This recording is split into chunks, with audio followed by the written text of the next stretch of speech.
Good evening, councillors. I can confirm that the live stream is now started.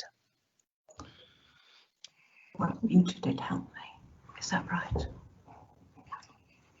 Tell me when to start. Get out of camera. I've got to tell him. Jeremy? When do I start? Yes, councillors. It's David Bakeshaw. Susan and I are working off the same laptop this evening. Thank you very much. Can I just remind councillors that our live stream has now begun. Good evening and welcome to all members, past mayors, freemen and aldermen of the borough, officers in attendance and members of the public who are joining us tonight. I am Janet Patrick, Mayor of the borough and Chair of this meeting. Now we have a very busy agenda, so I'd ask members to adhere to the 5-minute guidelines for speaking, please. And we'll now start our business. And I shall hand over to Mr. Jeremy Ward, the Council's Head of Governments, to conduct items 1 and 2, please. And many thanks, Madam Mayor.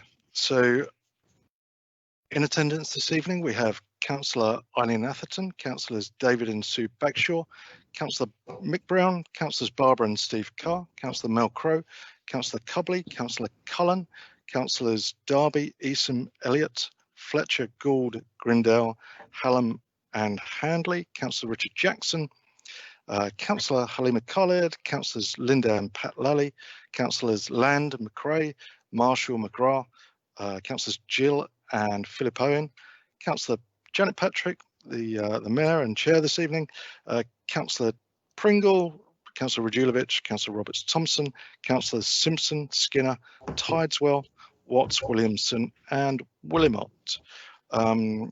Thus far, I've only received one apology, which is from Councillor Hannah. We also have Councillor Richard Robinson having joined us, I've just seen.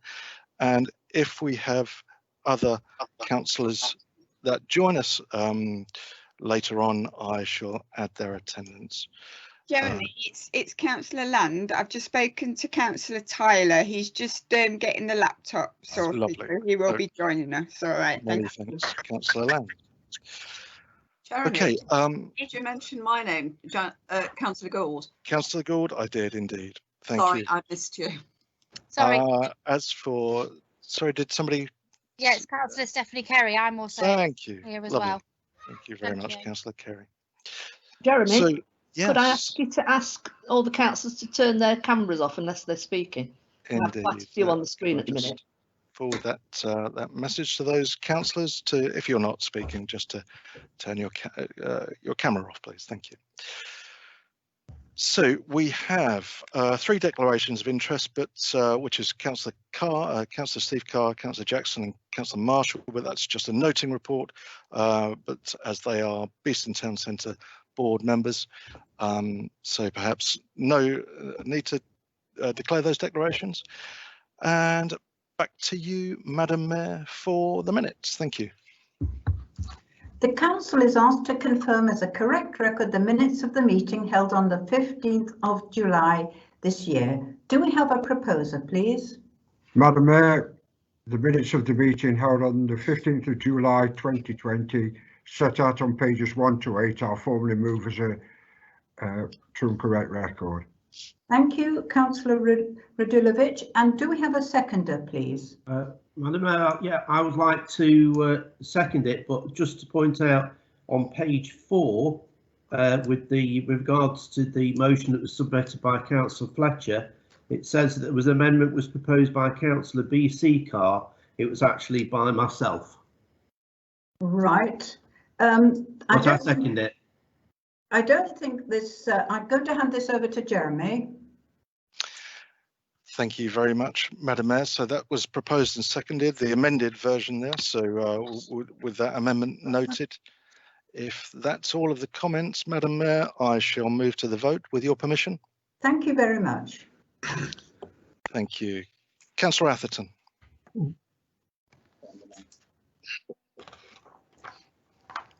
Councillor Atherton. I'll come back to Councillor Atherton. Yeah, yes, approved. Thank you. Councillor David Bagshaw. Councillor Sue Bagshaw, For. Councillor Brown, I wasn't there, but I would be for anyway. Councillor Barbara Carr, For. Councillor Steve Carr, For. Councillor Crowe, For. Councillor Cobley,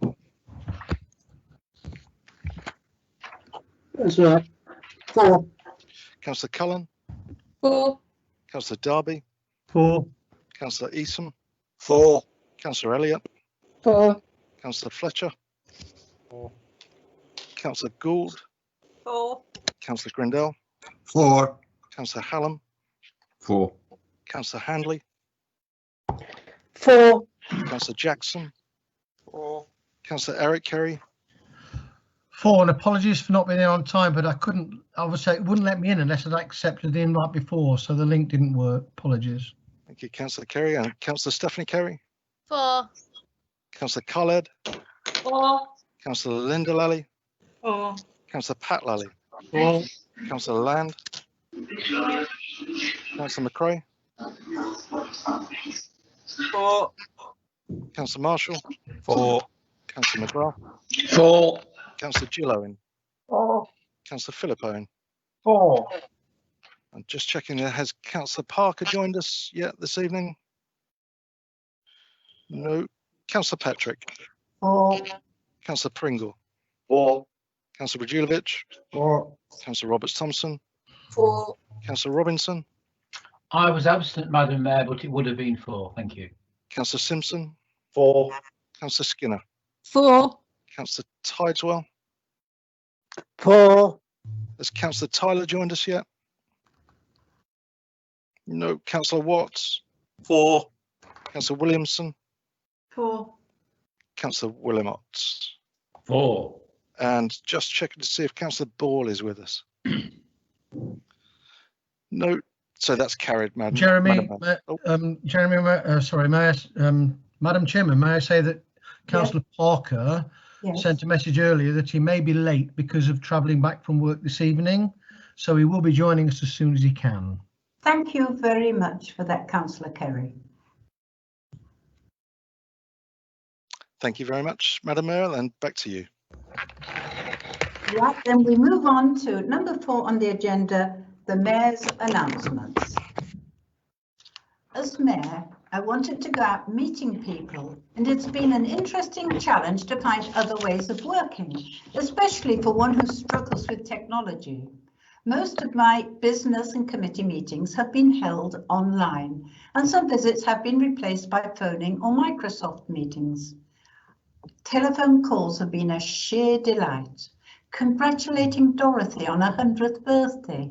Thanking Katie Wright for all her work continuing her School of Dance virtually with 200 students throughout the pandemic. And then there was phoning residents of our independent living schemes who wanted a chat. We are holding Zoom meetings with our partners in Gütersloh in Germany and Mszków in Poland.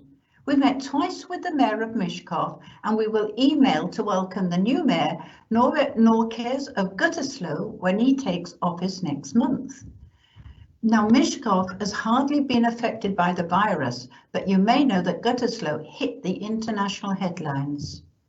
Now, I've used social media to put out information on dementia, other issues, and Citizens Advice Broxtowe.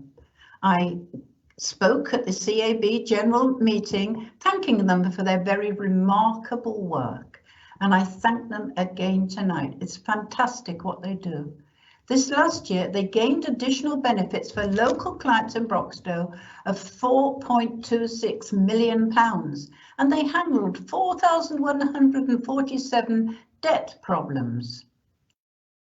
This year, the civic service was held virtually on Sunday, September the 27th, and led by my chaplain at Beeston Parish Church, the Reverend Wayne Plimmer. The recording was put together by Martin Stott, working with the Civic Office. Thank you. Nearly 300 people attended, including the Mayor of Nottingham and several other civic heads.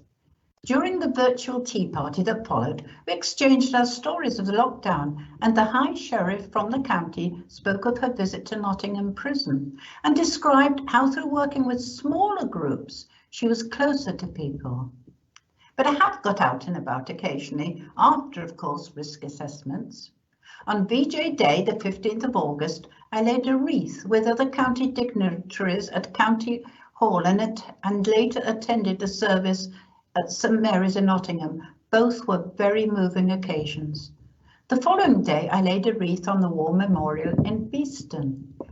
I visited businesses on the high streets in Eastwood and Beeston. I saw how they were adapting to the Corona secure rules. I had such joy in presenting the Mayor's Recognition Certificate to Sheila Shrewsbury, she's aged 89, to thank her for the hundreds of sausage rolls and cakes she's provided and is providing for local residents, even me. Some of you may have seen her featured on the BBC's One Show. I joined the retirement party for Stapleford's Chief Fire Officer, Ray Burton. And in these ways, I am reaching out to people in the borough and even beyond. I've heard such stories of great kindnesses, but also of great sadness. There are just too many kindnesses to name. I heard also of loneliness of some residents in care homes where they could not be visited. Now moving on. I've always had a high opinion of our council officers, for they're always ready to help.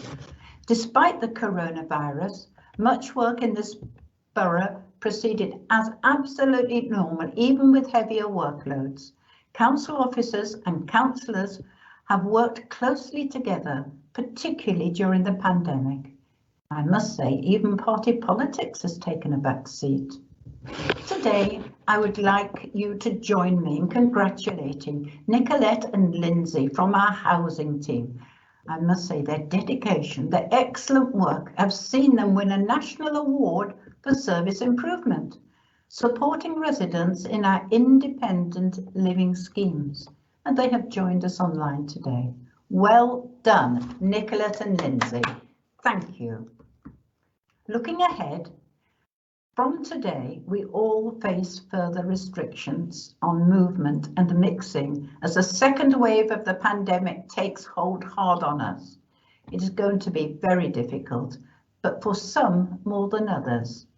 As the Mayor, I will do my uttermost to be an example and follow the rules, and I would ask you please to do the same. But Christmas is still coming, lockdown withstanding. It could be a very hard time for many people, especially those who have lost their jobs. So this year, we're launching a mayoral Christmas appeal to raise £10,000 so that we can give 500 needy Broxtowe families a £20 Christmas gift. This is being organised by the housing team and our Chief Executive, Ruth Hyde. Do please give as generously as you can. Thank you to everyone who is listening to this, and please keep safe for all of our sakes. Thank you very much.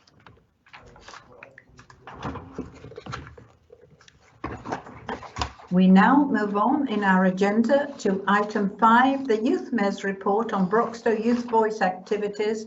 Sadly, I understand the Youth Mayor is unable to join us tonight, so we will move straight on. And we move on, of course, to number 6, which is a presentation of petitions, but there are no petitions, so again, we move on. The next item we come to is item 7, which is the leader's report. So over to you, Councillor Radulovic. Thank you, Madam Mayor. Before I begin tonight, can I just take the opportunity to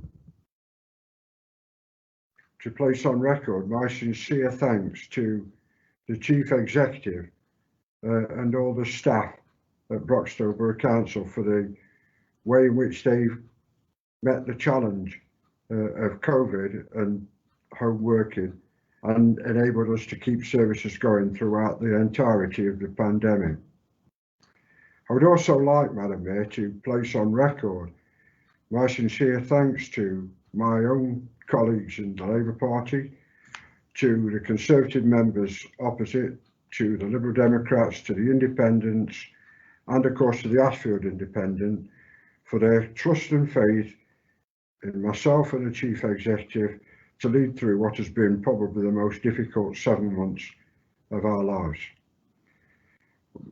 Madam Mayor, in setting out the leader's report, and I apologise that many of you won't have seen this till about 5 o'clock tonight. I was trying to finish it for last night, but unfortunately the events today have overtaken us. But as you're aware, Madam Mayor, the beginning talk about COVID-19 and the need of number of cases in our area and how it's escalated in the last couple of weeks or so. Madam Mayor, there are some changes to the rules and guidelines. We are now in a stage 2 high risk area. People must not socialise with anybody outside of their household or support bubble in any indoor setting, whether at home or in a public place.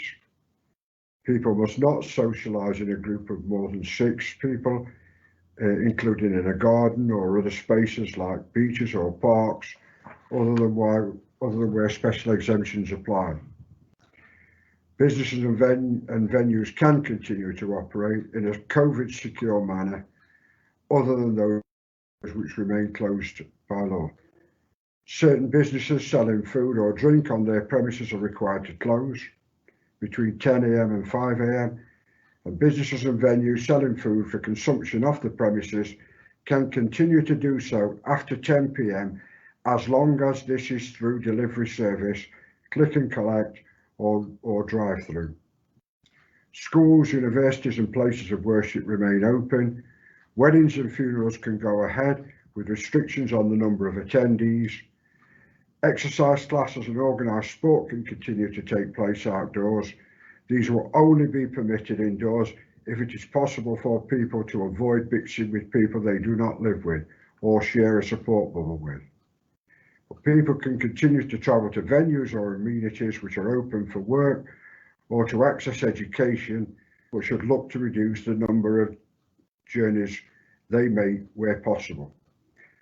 Madam Mayor, I wanted to take the time tonight to make that guidance clear to all people in the law, to everybody looking on tonight. It's imperative that we all work together, not just the council, but the community, all the other sectors and agencies, to see off this threat of COVID, to stop this mass escalation that we've seen in infection rates, and to protect the health service, in particular those working on the front line in our medical care and in our care homes, and those working with vulnerable people, that we do not place their lives in risk at the expense of a few beers for ourselves after hours. Madam Mayor, in moving on, the report also contains tonight special thanks to Phil Sudlow and his team and support businesses and individuals that they've done through their department, and you'll hear about this from other councillors later, but also the discretionary business grant scheme, and I thank Councillor Greg Marshall and Councillor Steve Carr in particular for taking that forward. And although these schemes are closed, there is a further scheme available should we need to go into a local lockdown. At the end of this speech tonight, Madam Mayor, I want to suspend standing orders with the agreement of the members opposite to move an emergency motion to call on the government to help throughout this stage 2 of the pandemic measures. But also, Madam Mayor, we're looking at things like we're now live on track and trace, and we are, of course, looking to all the way to make payments quickly for those people who are entitled to receive. We've printed tonight some of the criteria that surrounds making those claims, and I hope that people will adhere to them because they will be light touch on the cheque. The idea is to get those grants out to those people in greatest need at the earliest opportunity without having to waste an awful lot of time, effort and resources on checking through to see if people actually do qualify. Madam Mayor, I've also included in there a view on local government reform, and which I hope all members will read and understand. And also today is the launch of the Towton and Chetwynd Master Plan. It was originally set to be set out on Monday, but has been delayed till today to allow the statements regarding further lockdown and restrictions across not just Nottinghamshire but the whole of the country were made by the Prime Minister. So today, Madam Mayor, we can see that the work that's gone on, particularly on our master plan, has been key. And we've worked with partnerships and partners, not just from this council, but from Erie-Wash Borough Council, Nottinghamshire County Council, Derbyshire County Council, and I'd like to place on record again, Madam Mayor, my special thanks to Councillor David Watts, who chaired most of these meetings, and to all those councillors that were in attendance at the sessions that were held by this authority. Your contribution was much appreciated, and the work that you have produced in helping to shape and form the Towton and Chetwynd Master Plan is a great, well, it really is something to be proud of. But Madam Mayor, there are other things that we need to look at, and that's the vision that we have for the East Midlands and the ways in which we can offer open aspirations to our young people, that they will be able to access effective and proper training, that they will have the opportunity to engage in an active employment. They will have opportunities in there for access to open space, and they will have those community facilities, particularly schools, healthcare, retail, all those that make up an advanced society. And Madam Mayor, the consultation will further be held in 2021, but we are working in conjunction with other authorities right across the whole of the East Midlands, the county councils, and indeed the private sector, to bring forward an interim vehicle to act as a delivery mechanism for our ambitions, so that legislation can be passed to set up the Development Corporation as a legal entity. And also, Madam Mayor, the COVID pandemic has presented this council with some additional budget challenges. On this page tonight, we set out some of the challenges that exist before us. You will hear tonight again from my colleagues about some of the work that's going on in finance to try and address this balance. But we have also approved a business strategy, identified £500,000 worth of potential savings and income, but you can see that there's much more required in order to balance the budget. But, Madam Mayor, enough of that bit of financial bad news, but the good news is, as you've alluded to earlier, to Nicolette and to Lindsay on winning the Active Service Award is something to be immensely proud of. It's remarkable the positive impact that they've made on elderly people's lives living in our schemes in Broxtowe. But I'm also delighted, Madam Mayor, that Liberty Leisure's bid for funding support has brought in an additional £51,000 for the DH Lance Museum at this difficult time. Also, Madam Mayor, the residential site at Beeston Square is progressing well. The shell is now finished on the dementia-friendly bungalows. The tenders are out now, and they're back, I understand, now at the end of October for 5 flats for ex-service personnel, and I hope to see them on site at the earliest opportunity. We're also holding a consultation event about Fishpond Cottage and the surrounding area, and we're also looking to carry out a postal and electronic survey around Chilwell and Watnell garage sites with local residents and councillors. Also, Madam Mayor, we're looking about providing 35 new rented homes under the allocated site west of Coventry Lane, Bramcote. That is going through planning committee later on this year as part of 178 new homes. And that will give the opportunity for people, particularly for affordable housing on that site. Discussions are ongoing over Scott Castle Ski Slope about potential develop 60 new council homes. And I'm delighted the possibility and application now being brought forward with planners for 200 or more homes on the Boot site, and I hope that progresses as soon as possible. We've also been successful with a joint bid with Rushcliffe and Gedlin for next step funding. And on the health front, Madam Mayor, a survey of people living with dementia has been conducted and reported to Leisure and Health Committee, which then agreed a new initiative to bring people with support to with dementia to access art and social activities. Also, Madam Mayor, on business growth, it's a very difficult and challenging time for you all, for us all. And despite those challenges, we are ensuring that work on the cinema site is completed before the end of the calendar year. The Arc Cinema remains committed to and confident about that development and has confirmed its intention to open in the first quarter of 21-22.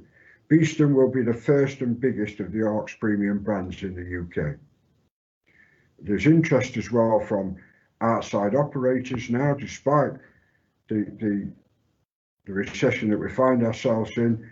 There is interest, and the provision of new public toilets in Beeston near to the tram-bus interchange, now it's been agreed, Madam Mayor, I'm sure will be welcomed by all members of the community. Our COVID-19 information officer has been out and about across the borough. I'm extremely proud of the job that they've done and the information that they've been able to put out to businesses and shops within Broxtowe to ensure that our tenants are safe and secure when out shopping. Work progresses on the Stapleford Towns Fund board bid, Madam Mayor, and also plans have been drawn up for a business hub at Eastwood at Durban House. We're ahead on our apprenticeship strategy targets. Currently we've 11 apprentices employed, and we are looking for new opportunities within our workforce.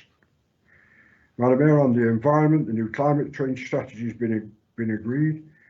We've seen huge increases in glass recycling, and I'd like to just pause here, Madam Mayor, to personally thank all those councillors who during the period of lockdown of COVID have done their bit to help our glass recycling figures to climb almost 44%.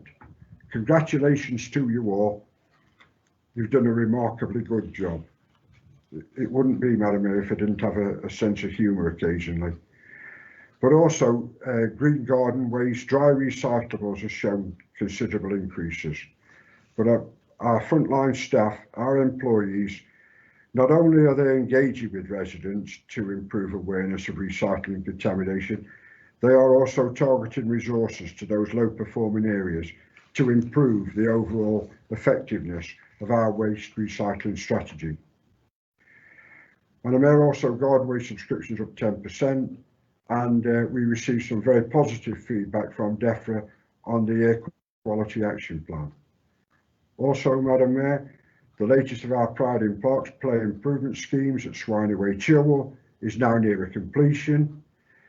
A new interpretation panel at Brinsley Headstocks, and of course at Brinsley Recreation Ground, the official opening of the wheelchair accessible swing and new outdoor fitness equipment, which we provided £18,000 of the funding for. Also, Madam Mayor, you'll remember last year we did the fruit giveaway event, which proved to be enormously successful. This year we're giving away 500 free ornamental trees. This will be suitable for domestic gardens, available to all Broxtowe residents. That will be online very soon. The trees on offer will be flowering cherry, a silver birch cultivar, and a double white flowering hawthorn. Also, Madam Mayor, improvements have been made at Hall and Wong, at Collier's Wood and Brinsley Headstocks Local Nature Reserve.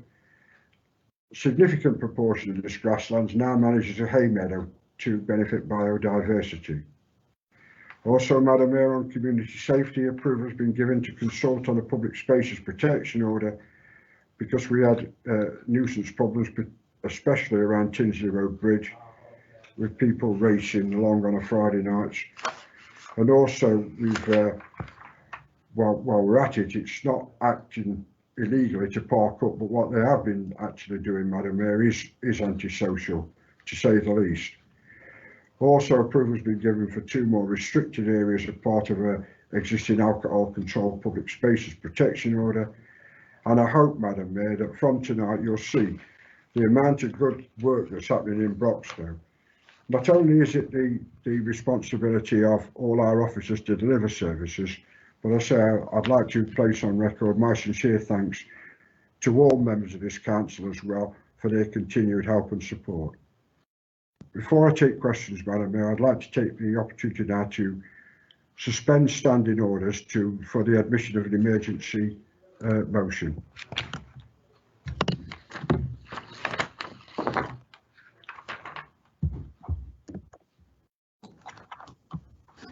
I agree to the suspension of standing orders. I would call on Mr. Ward to take a vote. I hope that is Somebody's to second it, please. And then I want to call on Councillor Jackson to speak. May I make a suggestion, Madam Mayor, that we deal with the leaders' report and any questions on the leaders' report, and then perhaps suspended standing orders following that. Thank you. That would be much better. Thank you. Then over to you, Councillor Jackson. Yes, thank you, Madam Mayor. I'm sorry, I had a connection issue, so missed part of the leader's speech. Can I just first of all identify the opposition with the remarks he made at the very beginning, and thanking officers for the work that has gone on throughout this this emergency, and the fact that council services continued right throughout, I think, is commendable to everybody involved. And clearly, as you said, Millen, we're now into tier 2. Lots of media speculation that we might enter tier 3. Whatever happens in the next few weeks, I think it's important that we as community leaders get behind the public health messages, as the council has and as you have, leader, over the last several months now, and that we make sure that we're helping the people we represent to keep as safe as possible during this pandemic. I won't say a great deal more on this, other than that I will, whilst I'm speaking, second the leader's proposal to suspend standing orders. Thank you, Councillor Jackson. Now, is there anybody else that wishes to speak at all, please? And after them, I would like to say something.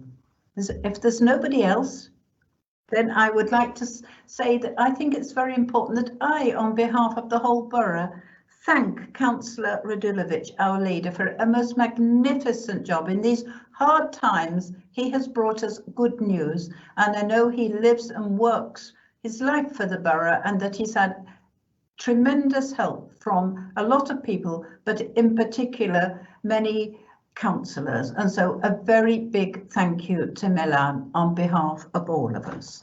And now I'm going to hand over to Mr. Jeremy Ward to take us through the next item. Thank you very much, Madam Mayor. So just to remind you that Councillor Radulovic has called for a suspension of standing orders, and Councillor Jackson has seconded that. So I'll take you to the votes. Councillor Atherton. Did we actually get a second before it? Yes, Councillor Jackson. Councillor Jackson seconded. Sorry, thank you, Councillor Atherton. Councillor David Bagshaw. 4. Councillor Sue Bagshaw. 4. Councillor Ball, are you with us just yet? No, she's just joining the meeting. Councillor Brown. Yes. 4. Councillor Barbara Carr. 4. Councillor Steve Carr. 4. Councillor Crowe. 4. Councillor Cubley. 4. Councillor Cullen. 4. Councillor Darby. 4. Councillor Eason. 4. Councillor Elliott. 4. Councillor Fletcher. 4. Councillor Gould. 4. Councillor Grindell. 4. Councillor Hallam. 4. Councillor Hannah. Sorry, Councillor Handley. 4. And Councillor Jackson. 4. Councillor Eric Kerry. 4. Councillor Stephanie Kerry. 4. Councillor Khaled. 4. Councillor Linda Lally. 4. Councillor Pat Lally. 4. Councillor Land. 4. Councillor McRae. 4. Councillor Marshall. 4. Councillor Mcgrath. 4. Councillor Jill Owen. 4. Councillor Philip Owen. 4. Councillor Parker. 4.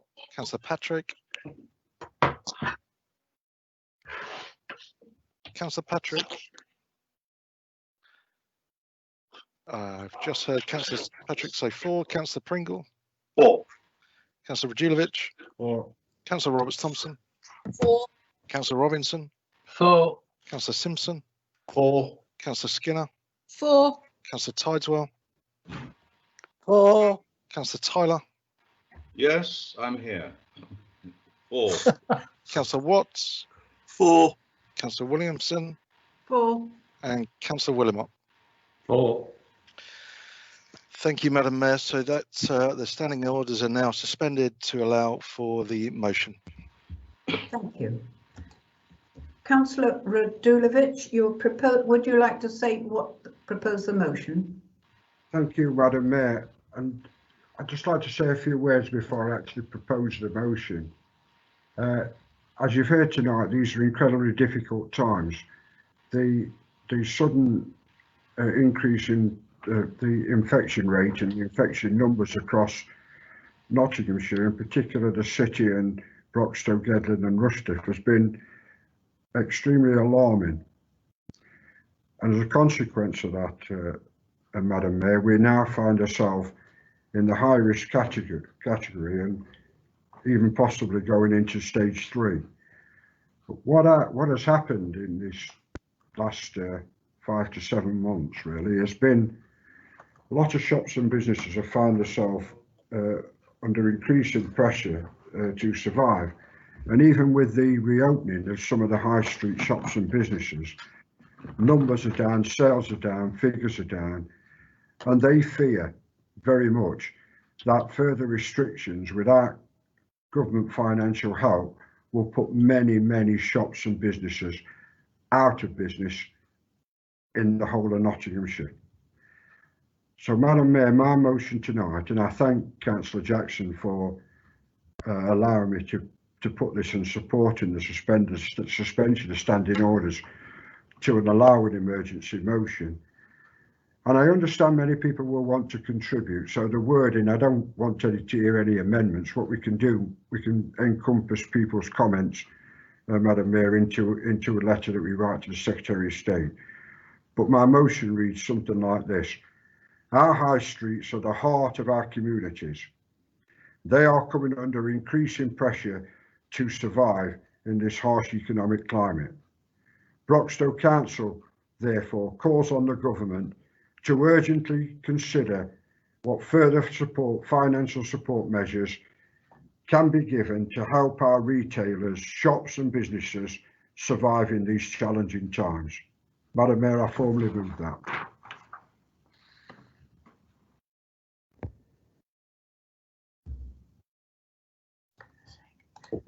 Now, I understand, is it correct that Barbara Carr is going to second this motion, and then I'm going to ask Councillor Richard Jackson to speak? Thank you, Madam Mayor. Yes, I'd like to second that, please.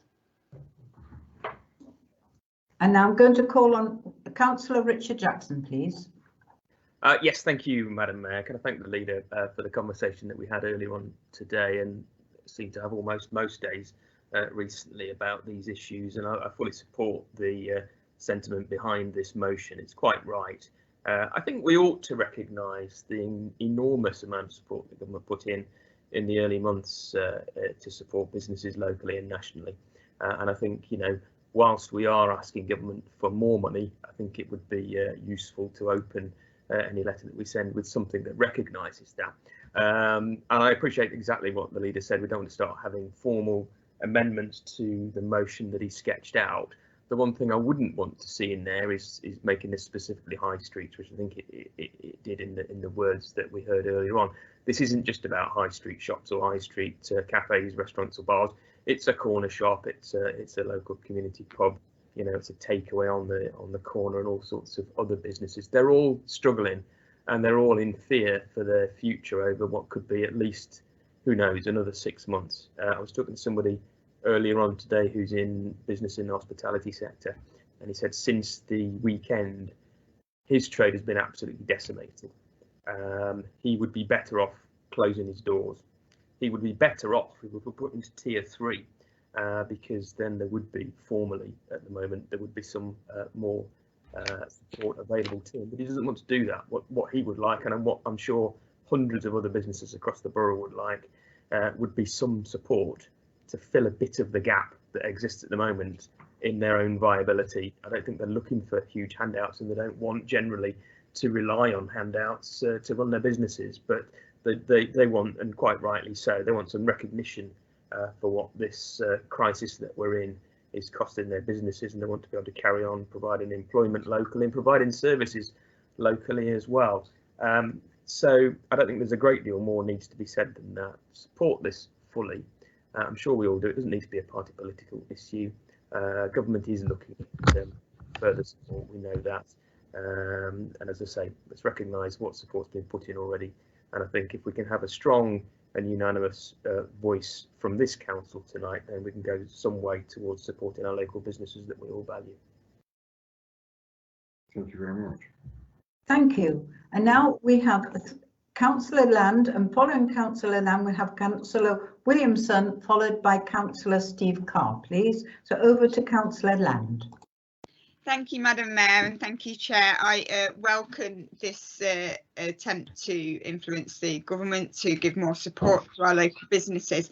I'm mindful of the fact that, yes, I echo Richard Jackson's comments about the amount of support that was given to various businesses across the borough in the first wave of the pandemic, but there were many people who were self-employed or whose businesses missed out on support, and I feel we should widen the scope of the letter to include support for people that have missed out in the past 6 months due to various circumstances. Thank you.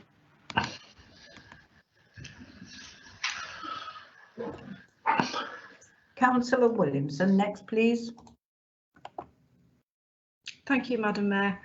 As many of you are aware, I'm sure, I've got a shop on Eastwood High Street, and the footfall has fallen dramatically, particularly over the last 2 weeks. So the uncertainty of all the regulations, the new regulations coming in, has definitely put people off coming out, I think.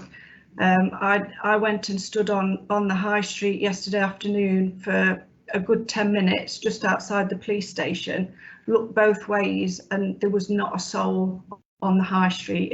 It really is like a ghost town, and I'm sure Kimberley and Stapleford are the same. Speaking to the lady in Birds on Monday lunchtime, my husband was the first customer in Birds at 12 o'clock. Now, for a company like that to not have any customers at all on a Monday morning is really scary, and I do fear for the high street in the future. I don't think if this carries on without any more support that there won't be any high streets left. Thank you, Madam Mayor. Thank you. And now to Councillor Steve Carr, please. Thank you, Madam Mayor. We have to accept that at the beginning of the pandemic, the government did do well in providing funding quite quickly to many businesses, but as Councillor Land pointed out, many businesses actually fell through the net. We then had the discretionary grant, of which myself, Councillor Marshall and Philip Sudlow worked very hard on to ensure that those who had missed out of the first tranche were in fact given something towards keeping their businesses open. Even so, some people still fell through the net. I think at this stage we would need something which is discretionary, so that local government, local authorities such as ourselves, who know our areas better than central government, have the discretion to help our local businesses rather than something very prescriptive. Yes, it's going to cost an awful lot of money. The government have already spent a huge amount of money, and we're now borrowing more than what our GDP is, and that will continue. But the last time that happened, of course, was when we were fighting the forces of fascism in the Second World War. And this time we're fighting a virus. What we've got to make sure, Madam Mayor, is that at the end of all this, we still have a functioning economy. The projections at the moment, based on just one spike in coronavirus for unemployment in Broxtowe, is 12%, almost 20% in the city of Nottingham. If we don't support businesses fully now, that 12% will probably go up by another 5% of people who are being made unemployed. So we have to get this money from the government, and a united voice from this council would be very, very powerful indeed. Thank you. Thank you. And now Councillor Grindell, please. Madam Mayor, sorry, can I speak as well? I can't put my hand up at the minute, but when David's finished, please. Thank you, Madam Mayor. First of all, this motion is very important that we do a lot about it. I've been in our local high street in Stapleford today, and a lot of people know I can't see too well. If I bowled a cricket ball down the high street pavements, I wouldn't have hit anybody. Looking at the businesses that are struggling, you look in any shop and virtually see nobody in there. And when you go into a shops that I've been into where these shops are quite busy before COVID, now they're empty. I don't think that the people, the residents of our towns have a major problem about going out. And I'm not just talking about the older type person like myself, but I'm talking about the people in their 30s, the 40s, the 50s, who are worried that if they go out, they're going to catch COVID. And that is a shame, because if people are not going out, of course, they're not supporting the shops and businesses within our towns. So I am very happy to support this, and I hope that every member of the council will do so. Thank you, Madam Mayor. Thank you. And could we have our next speaker, please? Madam Mayor, can I speak? Because I can't put my hand. Oh, Tim can. I'll speak after Tim. No, I forgot that it's. I forgot I was just reading the chat, John. After you, mate. Hey, you didn't use the chat. That's all right. That's all right. Sorry. Right, we'll have Tim, and then we'll have our next speaker. Madam Mayor, Millen, and all the members of the council, I'd like to fully support this without a doubt. What I have done, right, obviously, I think you're all aware, I have got a public house, right, but I did contact our MP Tuesday, right, obviously pre-alluding what was going to happen. To go into stage 2, as Councillor Jackson's just said, has no financial benefits for any pub or any business in the town throughout Broxtowe, because what people probably don't understand, because I'm under a pub company, the first bill I received was 15 grand back rent, right? The White Lion in Brankett was 24,500. Now, obviously, we agreed a payment plan on that, and even with the current restrictions, all of us are struggling. So what we did yesterday, myself, Sheila from the West End, the Conservative Club, the Jockey, the Star, the Equalise, have I missed one? Man of Iron and Larry's, which are basically the pubs in Stapleford, but obviously I know Damien Mcgrath because, you know, he owns the Star and the Jockey. What we done how many people we could get in with the current restrictions, right? So my pub in particular, well, I'll go to the lowest one first. The West End can get 12 people in with the current restrictions, which means it's not financially viable for the pub to run and for them to pay the staff. So then that has a knock-on effect. What do you do with your staff? Because this will lead to closures of nearly every pub, not just in Broxtowe, but whatever situation we're all in. So we definitely need financial support.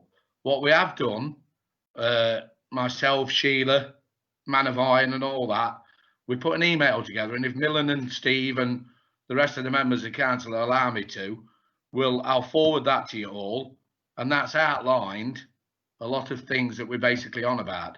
But first of all, I'd like to point out that every time a COVID thing's mentioned, and we all need his health, God forbid we don't want none of our friends or anybody to get hold of them, but it has a knock-on effect 2 weeks before, because obviously people are frightened to come out. As Councillor Grindle says, Stapleford in particular, and I'm a postman and I see it all over, there's just nobody about. So I think we've got to fully support this. I'll email what we put together to all the members of the council, and then if that's any help as well, surely we can forward that to the Secretary of State and all that. Well, thank you for that. And I'd like to remind you all of the 5-minute rule, please. Now we go to Councillor Tim Hallam. Thank you, Madam Mayor. It goes without saying that I support this, so I won't labour on that. I'd like to echo what Councillor Jackson and Councillor Mcgrath have talked about in terms of hospitality, because the 10 o'clock closing has had an adverse effect already. Stage 2 lockdown means that basically socialising is outlawed now. I'm hearing this all the time. Recently, I've been talking to our COVID officers who are regularly touching base with businesses day in, day out in our town centres in Broxtowe, and they've noticed a sharp decline since the news started to break about the rising figures in Nottinghamshire, and it's, you know, despite a local success story of reopening the market, the towns are still dead. Consequently, my offer for supporting this request to government is that I've already asked the economic development team to closely monitor day in, day out the footfall figures that we have in all of our town centres at the moment. So we will actually be able to support this, not just with anecdotal information, but with quantifiable information. And I think that that should carry some extra weight. So thank you very much to Councillor Radulovic for bringing the emergency motion, and thank you, Madam Mayor. Thank you. If there is anybody else wanting to speak before I ask Councillor Radulovic to sum up, please go on to chat or put your hand up. No? No, then thank you, everyone. Now I would like to ask Councillor Radulovic, please, to sum up. Thank you, Madam Mayor, and thank you all those who've made contributions tonight. It's been listening to people's responses, both from experience and belief, is really good to see that we're all working together. I'd just like to, if I can, just point out, Madam Mayor, to people that in dealing with the grant first time round, this authority is one of the leaders in the country and received personal thanks from the Minister. We actually supported 1,445 local businesses, equated to £17.2 million through that grant, and also a further 90 businesses with a total of £883,000. So, Madam Mayor, we have the systems in place, we have the ability and the staff and the personnel, and indeed the council policies to enable any further grant aid or support for businesses to be administered quickly, easily and fairly. So, and I thank all those members for the contributions, Madam Mayor, and now proceed to the vote. Thank you. Mr. Ward, could you conduct the vote for us, please? Thank you very much, Madam Mayor. Councillor Atherton. As a retired off-licensee, I would greatly support this motion. Councillor David Bagshaw. For. Councillor Sue Bagshaw. For. Councillor Ball. For. Councillor Brown. Delighted to support. 1 for. Councillor Barbara Carr. For. Councillor Steve Carr. For. Councillor Crowe. For. Councillor Cubley. For. Councillor Cullen. For. Councillor Darby. For. Councillor Eason. For. Councillor Elliott. For. Councillor Fletcher. For. Councillor Gould. Very happy to support. For. Councillor Grindle. For. Councillor Hallam. Councillor Hallam. Sorry, for. Councillor Handley. For. Councillor Jackson. For. Councillor Eric Carey. Absolutely for. Councillor Stephanie Carey.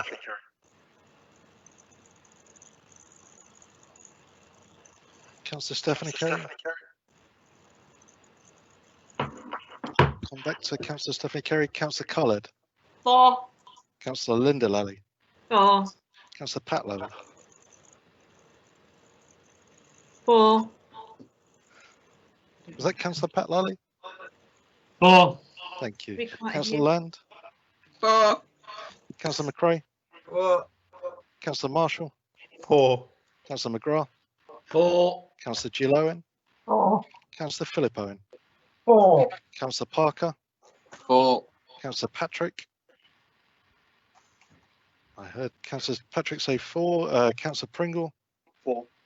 Councillor Radulovic. For. Councillor Roberts Thompson. For. Councillor Robinson. For. Councillor Simpson. For. Councillor Skinner. For. Councillor Tideswell. For. Councillor Tyler. For. Councillor Watts. For. Councillor Williamson. For. And Councillor Willamont. For. And I'm just going to come back to Councillor Stephanie Carey. No, but that's carried, Chair. Madam Mayor. Thank you. Thank you. Now we move on. Item 8 on our agenda to public questions. We have at the moment no questions from members of the public, so we shall move on to the next appointment. The next item, which is the appointment to committee meetings and working groups. Bear with me for 1 minute. Where's my paper? All right.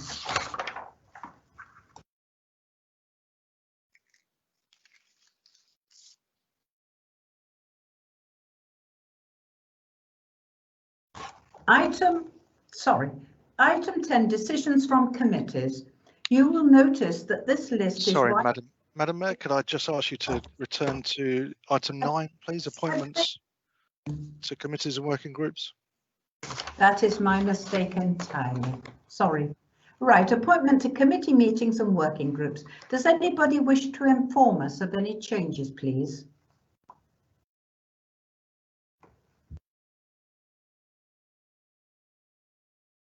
No?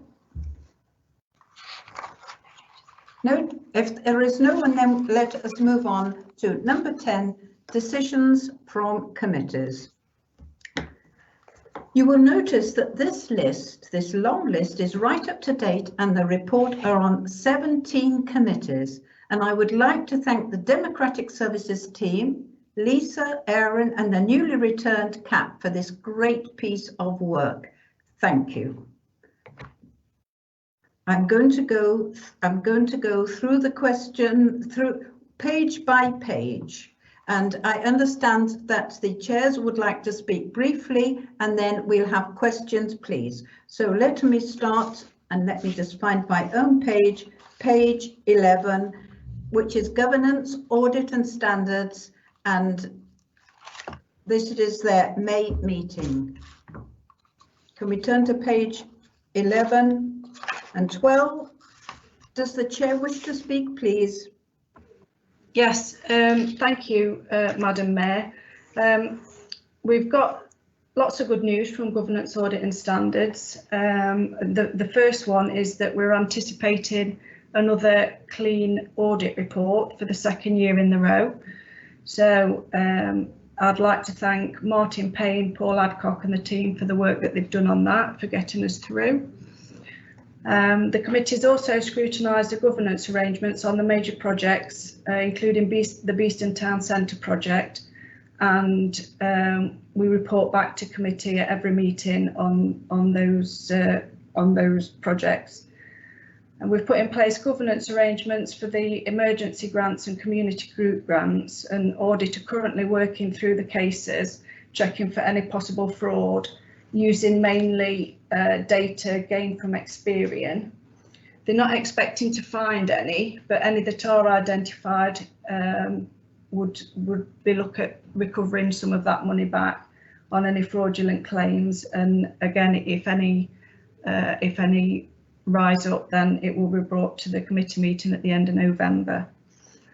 And the council's appointed a new monitoring officer, and we're going to continue working on the new voluntary code of conduct for town and parish councils, and that's going to hopefully help to reduce some of the issues that we've got at the moment within those areas. Thank you, Madam Mayor. Thank you. Now, are there any questions to the chair, please? No? Thank you. Then we move on to our second committee of the evening, Housing. It's the first meeting of Housing held in June. You'll find it on pages 13 and 14. Councillor Cullen, do you wish to speak to it, please? Yes, Madam Chair, I would like to. We've got a number of successes in housing, and I'm going to just tell you about a few of them. We've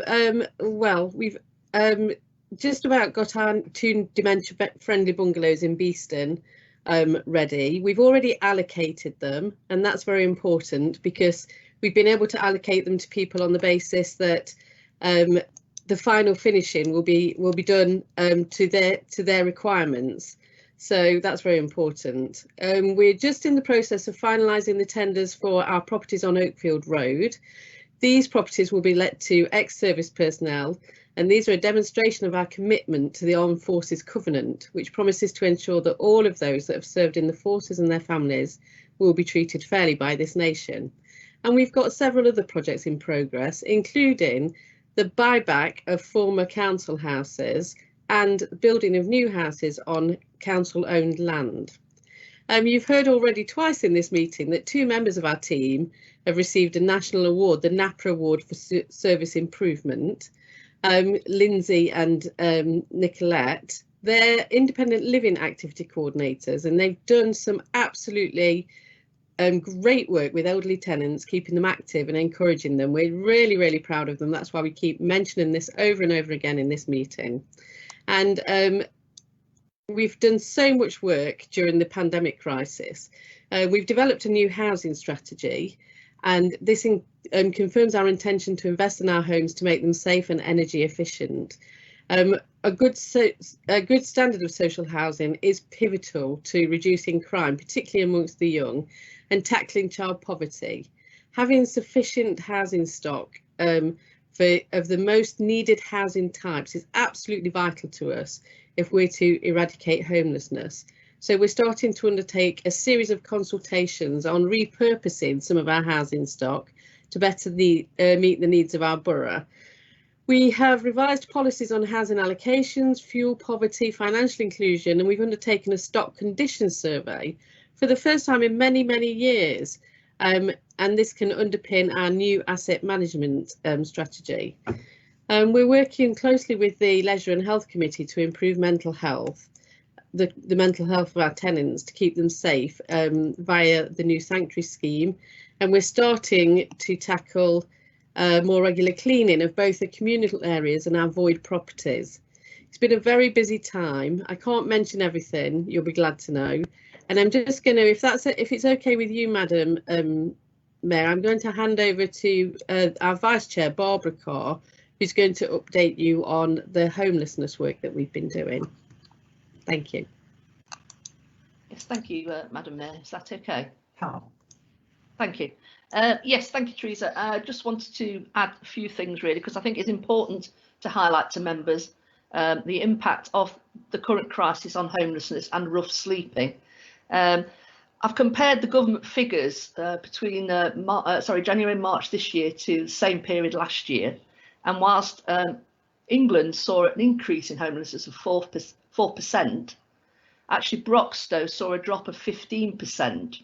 Now this is obviously before the pandemic hit, Since March, we don't have any official figures from the government, but I can assure this council that our homelessness officers have been working tirelessly to support many people who are at risk of homelessness.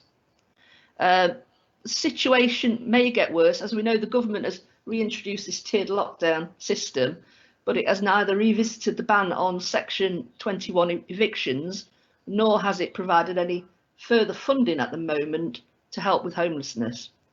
So not only will there be a human cost of the threat of you losing your home, but also no doubt there will be significant pressure on the budgets of this council and having to deal with increasing cases. I think, although on a positive note, I do want to say we have got lots of great examples of how families and individuals have been helped. One in particular I'd like to share with you. The Housing Options team recently helped a very young couple who had a baby.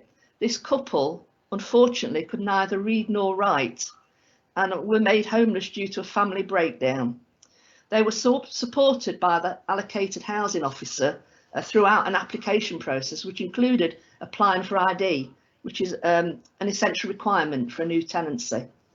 We found them temporary accommodation initially, but now have secured them with a 2-bedroom home with dormant living. All of this happened within 4 weeks. And they've also been assisted, you'll be here pleased to hear, Janet, by the amazing Citizens Advice Bureau, who gave them financial advice to help them secure some homelessness prevention funding. We have identified one residual rough sleeper in Beeston, in the borough. Our rough sleeping reports, however, have been consistently some of the lowest figures across the whole of Nottinghamshire during this pandemic. So, Madam Mayor, can I end with my thanks to Kirsty Barker and her team and all our partners across the county, who we work very closely with, for their tireless efforts and work in this very difficult sector. Thank you.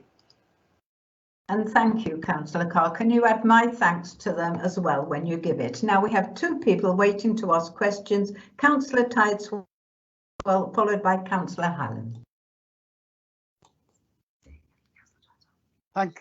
Thank you, Madam Mayor. Yeah, on page 13, it talks about Grenfell response update. Could Councillor Cullen tell us how many high-rise flats we actually have in Broxtowe at the present time? How many high-rise buildings, please? Thank you. Thank you, Councillor Tideswell. We don't have any high-rise blocks of flats in our housing stock in Broxtowe. We don't have anything above 3 or 4 stories high, but we do have a report to our housing committee at every committee about the works that we're doing to ensure fire safety of our properties, and that's very important to us. So our Grenfell response is around ensuring that the properties that we do have are safe and that our residents that live in them can safely evacuate them in the event of a fire. Thank you. Thank you. Councillor Hallam. Thank you, Madam Mayor. It's not a question. There are things that have touched on in the housing report that are very close to my heart, and I wanted to say thank you from the bottom of my heart to everybody involved. When I left the armed forces myself and my family, which included a baby at the time, less than 1 year old, were homeless. At the time, the Armed Forces Covenant didn't exist. And so wanting to move back to Nottinghamshire to be close to our families, none of the local authorities would help out. Until you've got employment, it's very difficult to go into private rent and then move up the ladder to ownership. And it was such a trying time, such a very, very trying time. And the importance of work that we do to support our forces in this community is so vital, and I'm so assured at the success through both the Housing Committee and the Planning Committee of the project on Oakfield Road, and our continuing support for the Armed Forces Covenant. So thank you very, very much. Thank you. Councillor Cullen, the report is duly noted. Thank you. So we move on now to Leisure and Health, held in June, the meeting held in June, pages 15 and 16, and I would ask Councillor Lally if he wishes to speak to it. Please, thank you, Madam Mayor. It is the Community Safety Committee. It's not Leisure and Health. Okay. Thank you for the opportunity. Yes, we continued our work of liaising with the police to keep crime levels in Broxtowe down. We do quite well.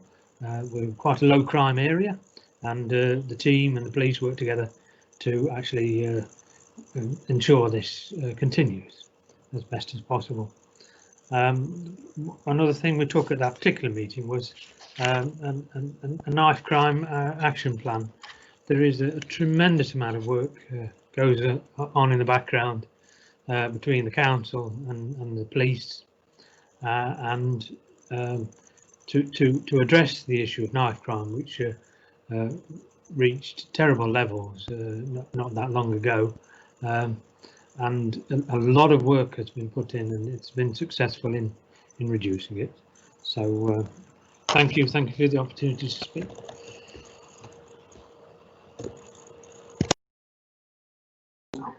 Now we have Councillor Eric Kerry wishing to speak. Councillor Kerry. Yes, thank you very much, Madam Chairman. I'd just like to ask Councillor Lally if he would like to outline the work that is being done to enforce some of the difficult situations we'll be faced with during COVID-19, please. Thank you.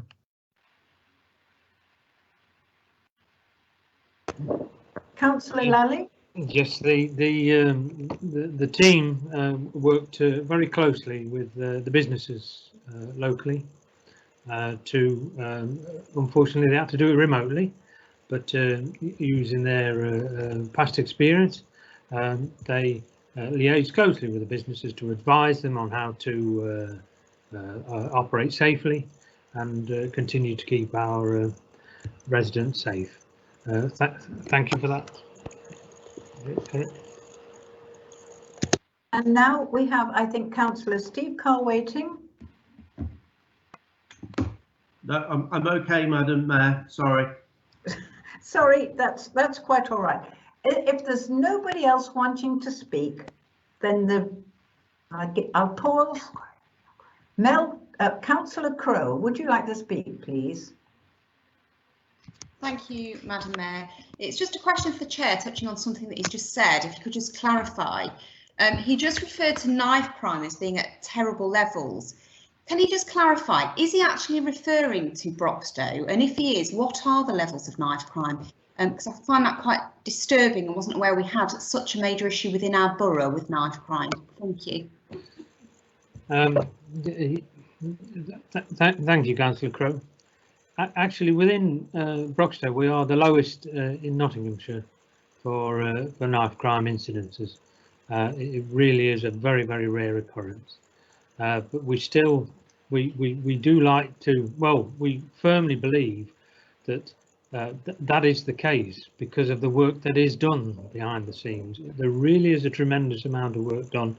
It doesn't get advertised because otherwise those who possibly would carry knives would know what we were doing to try and counter it and try and stop it, in fact. So Broxtowe is a great success story, and it's noted by Nottinghamshire Police as the lowest area for crime. Unfortunately, Nottingham City has got quite a serious issue with it, but we can't afford to take our eyes off the ball with this. We must continue with the work that we do to actually keep it so that it isn't an issue to us. And now I think we have Councillor Mcgrath.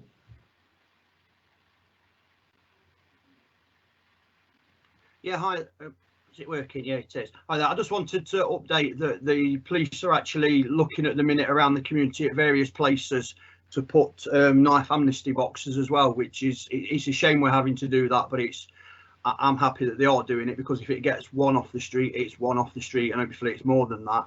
And what I'll do as soon as they finalise everything, because it's not as easy at the moment because of all the COVID stuff that's going on, but as soon as they've worked out what these locations are, if I get an email to the relevant people, and hopefully they can send it out to all the councillors to make them aware. And then if the police say it can be put, you know, once it's all got the go ahead and everything, and it can go out to the public and that. But as soon as I get the information and it's all confirmed, I'll make sure that all the councillors in all the wards know what's going on. Thank you. If there's nobody else to speak, then I must say this report is duly noted. Thank you. We move on now to Leisure and Health's meeting held in June, and on page 17, and Councillor Tyler, the chair, do you wish to speak? Yes, thank you, Madam Mayor. A difficult time, obviously, for the leisure services with all the current restrictions. The situation is that obviously leisure centres are working at a much reduced capacity, but at least we're providing a service, limited as it is.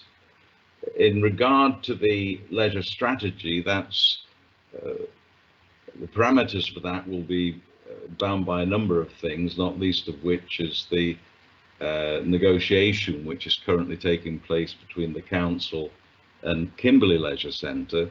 That's significant because, of course, the reduction in their service which they're requesting from ourselves will affect our cost base, and the Board of Liberty Leisure will be meeting next week, to actually look through and see what stage we're at now with the reapportioning of staff, and we've already been through the process of looking at voluntary redundancies, but obviously until we get the finalisation of the agreement with the East Midlands Education Trust, that affects our ability to come forward with the leisure strategy.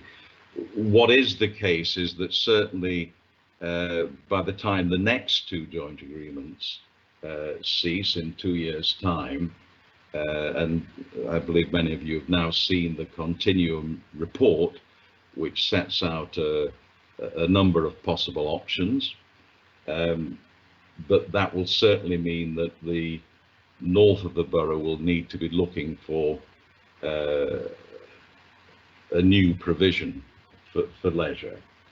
So that's the position that we're in. As regards the health issues, I'll turn to my colleague Hannah Land, who will give you some more details on that. But if there's any particular questions on what I've just said, I'll be happy to take them first.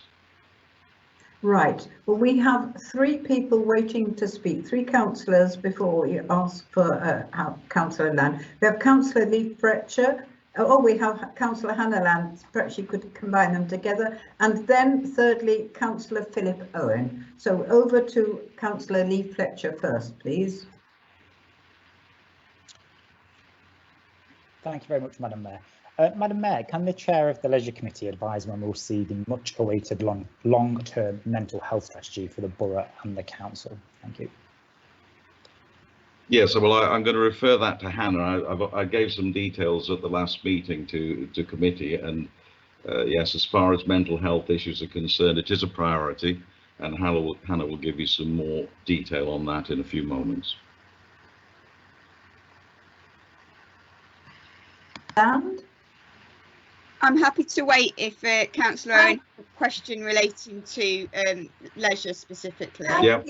Thank you. Right, over to Councillor Philip Owen, please. Yes, thank you, Madam Mayor. Councillor Tyler referred to ongoing negotiations, discussions between the council with respect to Kimberley Leisure Centre and the East Midlands Educational Trust. Could Councillor Tyler advise us how many meetings have taken place between the two sides, and could he update us on the state of the negotiations, what has been agreed and what hasn't been agreed, and could he confirm whether or not the East Midlands Educational Trust are keen to see a continued presence by the Borough Council at Kimberley? Thank you, Madam Mayor. Thank you, Councillor. Two meetings. I don't participate in those meetings. The meetings held between the leader and indeed the leader of the opposition has been present at them. The meetings, I understand, are progressing in a cordial manner, and there has been some interpretation required of the understanding that we have and that they have of the actual detail of the agreements in place, and that is being further discussed. In regards to the future of Kimberley Leisure Centre, the Trust have made it clear that at the end of the next 2 years, when the other two agreements come up for renewal, they will not be renewing, and they will actually take on board the running of the leisure centre. So that's the situation as it stands. We're waiting for the finalisation of what the actual payments and so on will be, and that's obviously a matter for negotiation and has to remain between them and their negotiating the representatives of our council negotiating with them. So that is the position at the moment. Thank you. Could I ask Councillor Hanneland if she would like to wait to sum up or to speak after we have three other people, Councillor Tideswell, Councillor Mcgrath and Councillor Jackson? That's fine. I think Councillor Tideswell was going to speak following me on the health issues. Yes, correct, Lady Mayor.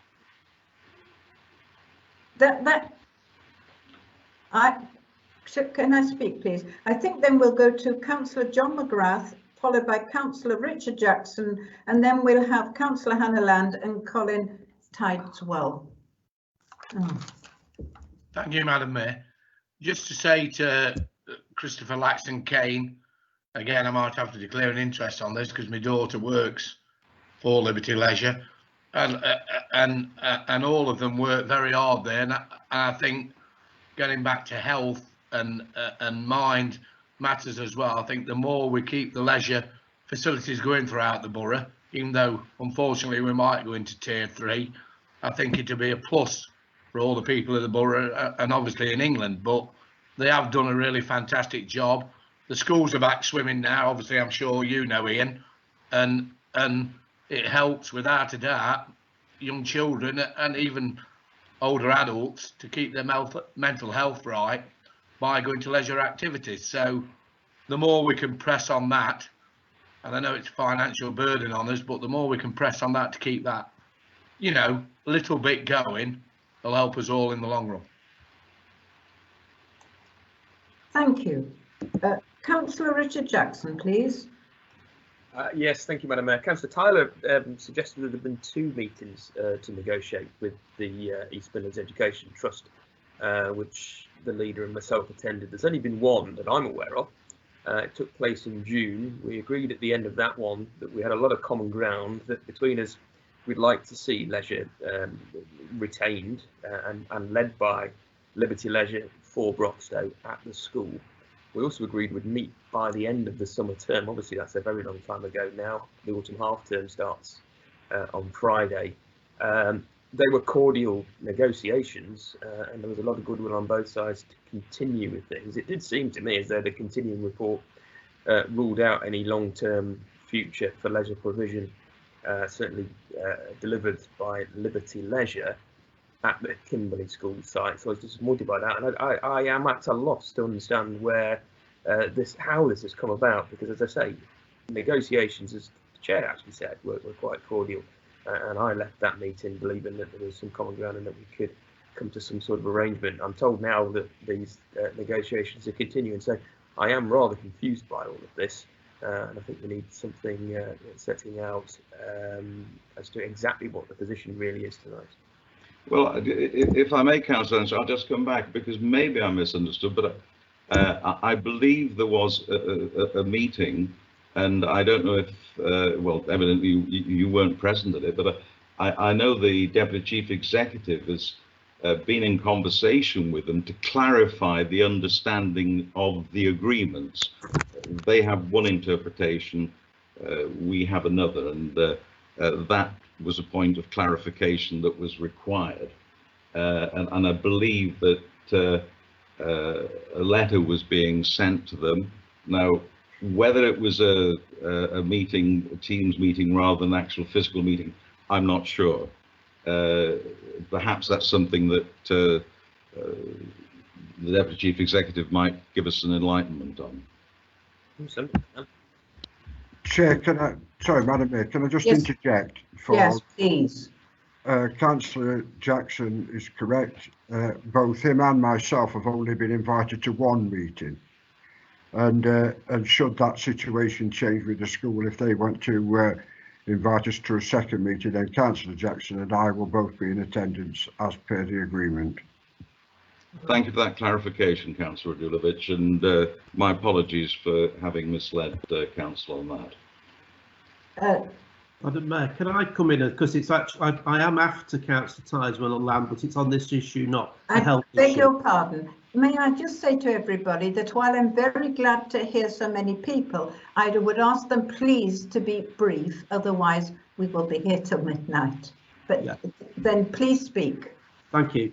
Just to clarify where we are, Councillor Radulovic is quite right. There's been one meeting where politicians have been present, but there have been more meetings where officers and the school have been present. But more importantly, there have been meetings between legal teams, and so it would be completely inappropriate to reveal before we've reached an agreement what those negotiations are and what decisions have been made. But I can confirm that we're very close to an agreement, but that agreement will be based on the school wanting us to leave with the notice they gave us back in April. Thank you. Can I just say that I'm going to ask Councillor Hannah Land and Councillor Shane Eason, and then I'm going to say this report is noted, because this is the 4th and we have 17. So I'm going to ask Councillor Land if she would like to speak, please.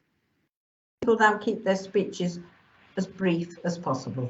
I will try, Madam Mayor, thank you. We can see from these reports that the health issues pervade across all areas of the council, and particularly in this time of pandemic, and there's been a huge impact on both the physical and the mental health of our residents of Broxtowe, and the Leisure and Health Committee have sought to address these areas. In relation to Councillor Fletcher's question about the Mental Health Action Plan, this was discussed in the September meeting, for which the agenda is available on the council's website, so I would ask that he reads the agenda from the September meeting, and I believe we will have another meeting in November where those minutes will be approved. In terms of relating to the meeting on the 10th of June, we reviewed the performance management and business plan in terms of progressing health. Obviously that's been hindered somewhat by the COVID pandemic, and so some of those actions have not been taken forward, but we did renew our tobacco control action plan and increased action in relation to tobacco control action relating to COVID. We know that people who smoke are at more risk of worse effects from COVID, and we also looked at the doing a community health impact assessment and community response in terms of the voluntary sector with the COVID-19, and that report is ongoing. From the September meeting, I would just like to highlight that the mental health action plan included action on dementia, which was mentioned in the leaders report, and there was a report from the studio about the impacts of COVID on people with dementia, And there's also been from the Personnel Committee action and support for staff in times of COVID, with a feedback survey from staff reported to the Personnel Committee. That's all I have to say. Thank you, Chair. Thank you. And I'm going to call upon Councillor Eason to be the last speaker, because Councillor Fletcher has spoken once. And so I'm sorry, Councillor Fletcher, you may not speak again. Thank you, Madam Mayor. Obviously, my comment relates to Liberty Leisure, of which I'm a director. I'm also the board member for Kimberley, so I have as you can imagine, a probably disproportionate interest in this particular topic. So I would like to ask that there is some clarity on this matter. It seems that very little information that is what I would consider trustworthy is making it through to myself and possibly other borough councillors in Kimberley. We do need to know the information. This has been going on for some 9 months now, this sporadic conversation of he says, she says between Broxtowe and the schools trust. And I did initially, when this first came, they actually contacted me as one of the first people at schools trust. And at that point, they wanted to do a deal. That was what they said. They wanted to do a deal. I tried to get everybody in the room in every way I could, so we wouldn't have this situation where we don't know who said what to, this smoke and mirrors ridiculous situation we've got ourselves into. So I would ask yet again, plead almost, to say, can we please have the truth? Can we please have everybody in the room to find out what they want? Because as an opposition member now, as I am getting no information. This is my ward and I'm a director. I think we should have more information, and information, to be frank, Madam Mayor, that I can consider trustworthy. So thank you for your time. Are you accusing us of lying, Councillor Easton? They were your words. I think if I may just come in there briefly, Councillor Easton does understand the situation, and none of us like to be in the position we've been placed in by them summarily telling us they wanted to renegotiate the arrangements which we have. Now, they were the right words, weren't they? Renegotiate. Yes, and that negotiation is taking place. But yes, I understand your frustration, because that negotiation takes place between the council and EMET, and because there are commercially sensitive elements in it, that detail cannot be disclosed, and that is the position we're in. By the borough can you stop these interjections, please? Yeah, well, that's my response. I can add nothing more to that. That is the position, as I've stated, and as Steve Carr stated, even more. I'm very sorry, but I'm going to interrupt because I feel this has gone on long enough, and I want to call Lee Fletcher because he's asked for a point of order. Thank you. Yeah, thank you very much, Madam Mayor. Just a point of order. Councillor Land referred to or implied that I hadn't read the leisure agenda from last time, which I certainly have. My point was that it's just reiterates what we've already done. Such thing. And nothing in particular is new on that. So I ask again, and I ask it actually to the chair rather than Councillor Land, when are we going to get the much awaited, promised long-term mental health strategy for the borough and the council? Thank you very much. Right, thank you. I will have the final point of order by Councillor Carr, please, and then I'm going to say this report is duly noted and move on to the next committee. Councillor Carr. Yes, thank you, Madam Mayor. I would like to point out that everything that I said was accurate, totally accurate, and I really do object to the inferences that Councillor Tyler and myself and Councillor Radulovic are lying, and that's what the inference was. Can I also make a clarification that we wouldn't be in this situation if the last administration hadn't needed to renegotiate the joint use agreement when Liberty Leisure formed, but it failed to do so. It made a mistake in failing to do so, and this is one of the reasons why we're in the situation that we are now. Thank you. Now I want to call on Councillor Crowe. I know you've been waiting some time, and I'm sorry.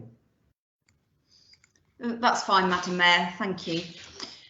It's a question to the chair, in respect of the mental health action plan. We heard from Councillor Land, but I'd like clarity from the Chair. The reports to the Leisure and Health Committee were two noting reports, one in respect of mental health and one in respect of dementia. Perhaps the Chair would confirm that we in fact have two separate action plans, a mental health action plan and a dementia action plan, and that the dementia action plan does not fall under the mental health action plan as was suggested. And furthermore, does the Chair acknowledge that the mental health action plan has not been reviewed since March 2019, and that it hasn't been reviewed during the course of any of the Leisure and Health committees that have taken place since the change in the controlling group? Does the Chair also acknowledge that given the current COVID mental health crisis, the current COVID crisis and the impact that has on mental health, that this must be something that is prioritised now by this council? Thank you.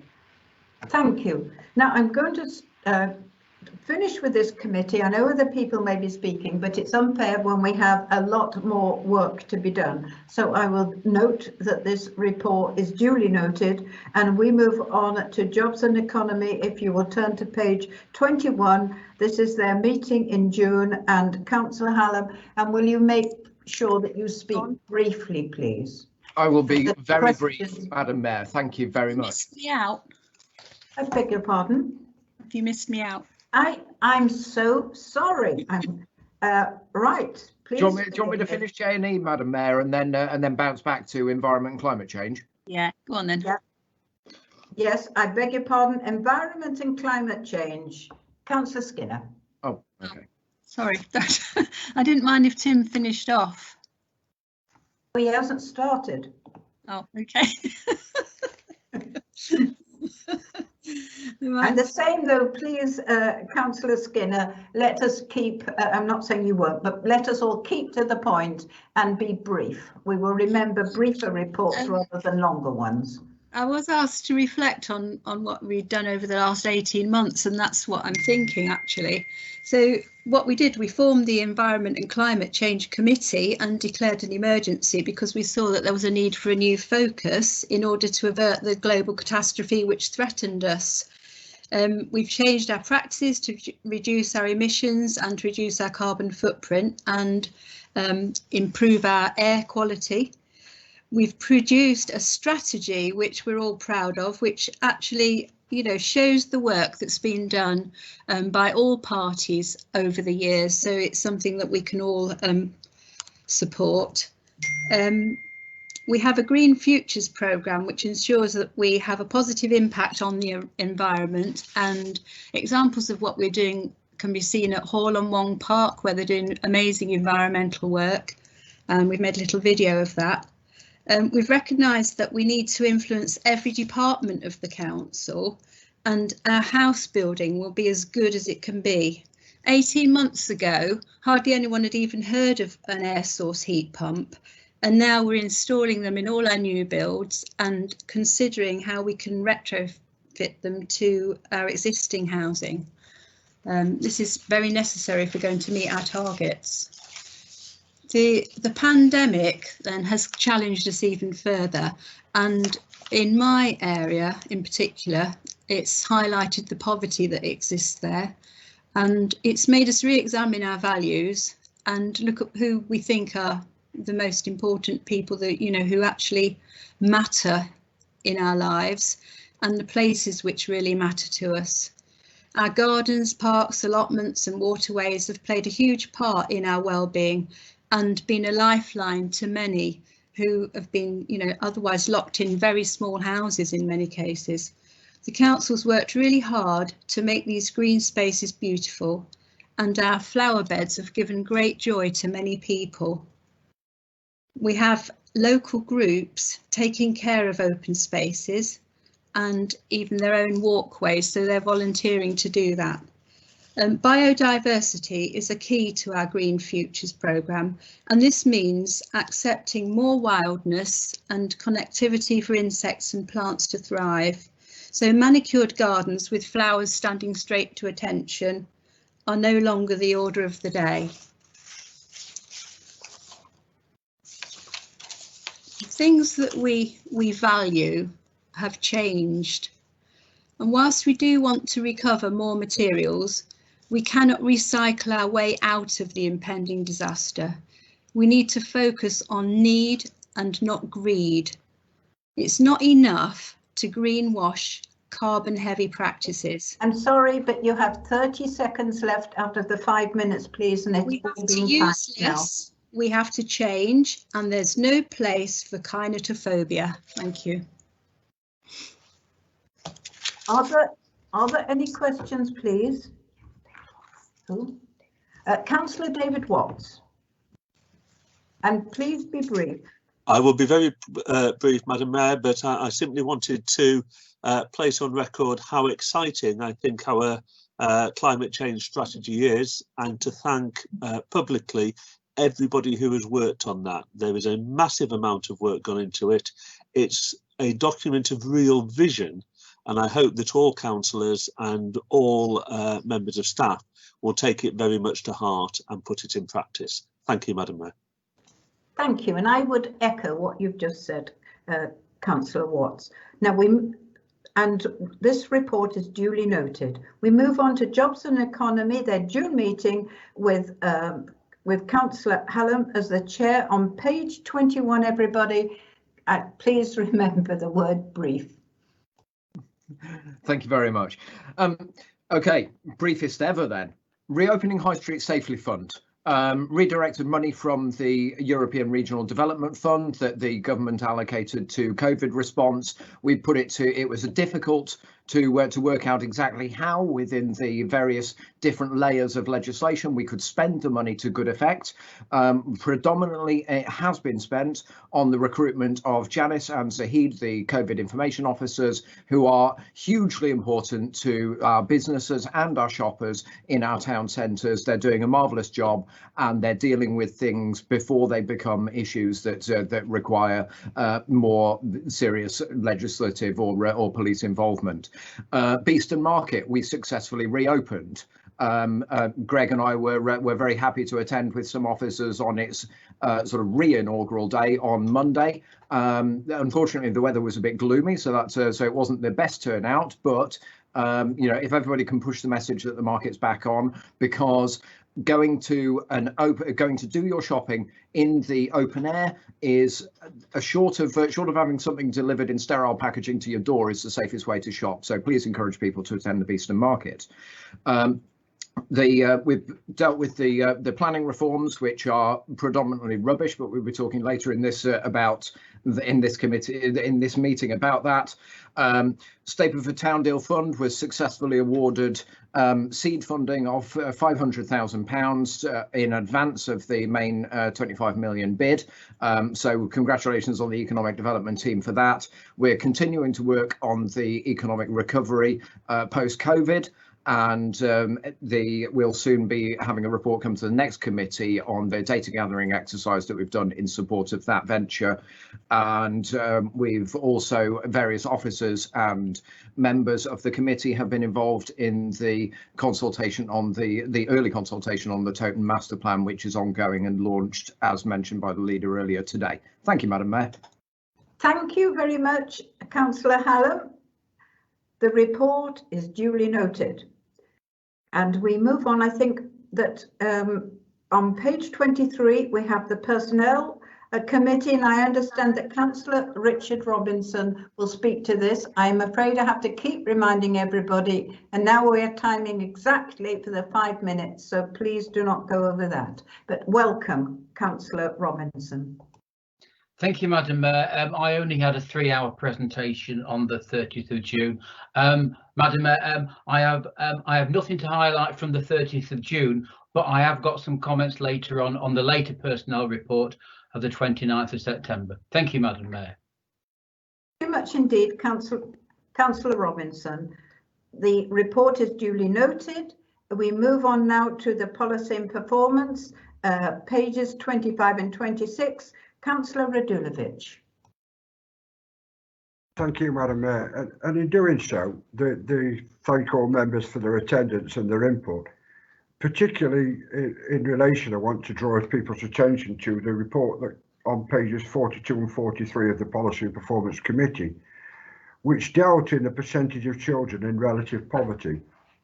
And whilst Broxtowe overall is the second lowest of all deprivation statistics across Nottinghamshire, lagging well behind places like Ashfield and Bassetlaw, it has to be recognised, Madam Mayor, that there is not one single ward in the whole area of Broxtowe that doesn't have a relative percentage of children in relative poverty, and of course the number of children in low-income families in Broxtowe wards.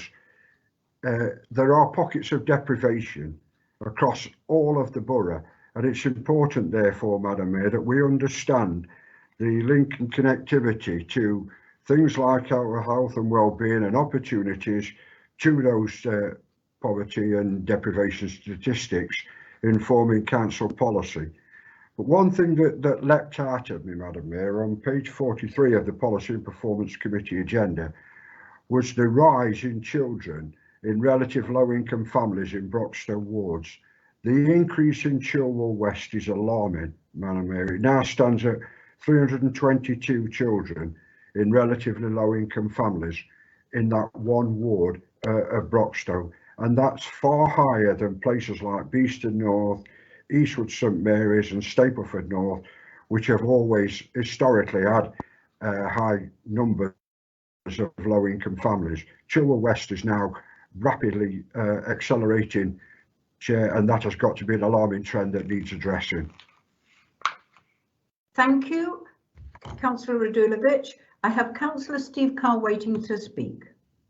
Thank you. Echo what the leader says about child poverty figures, Madam Mayor, but just would like to point out, until somebody else does, that it's actually Broxtowe Borough Council. At the top of this report it says Gravesham Borough Council. I don't know how that's crept in. Thank you. I think it's somewhere else that wanted me as policy chair as well, Chair, but I'm not for transferring.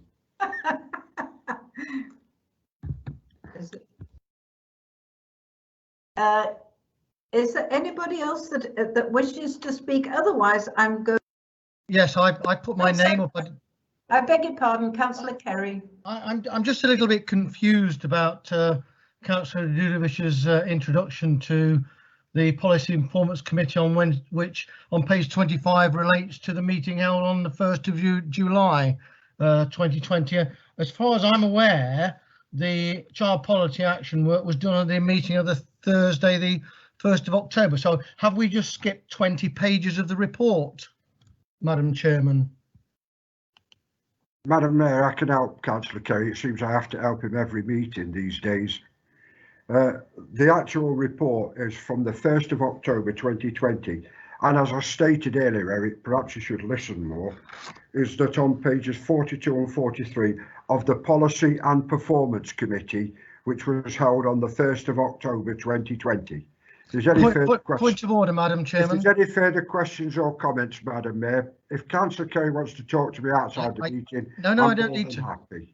Madam Chairman, I don't need to talk to him outside of the meeting. You just introduced the Policy and Performance Committee on page 25 of the booklet we had, which is dated Wednesday the 1st of July. Councillor Radulovic moved to the report of the Policy and Performance Committee, page 47 that he mentioned, which that's on page 47, sorry, of the document that we're talking about. So I do believe that Councillor Radulovic is confused this evening.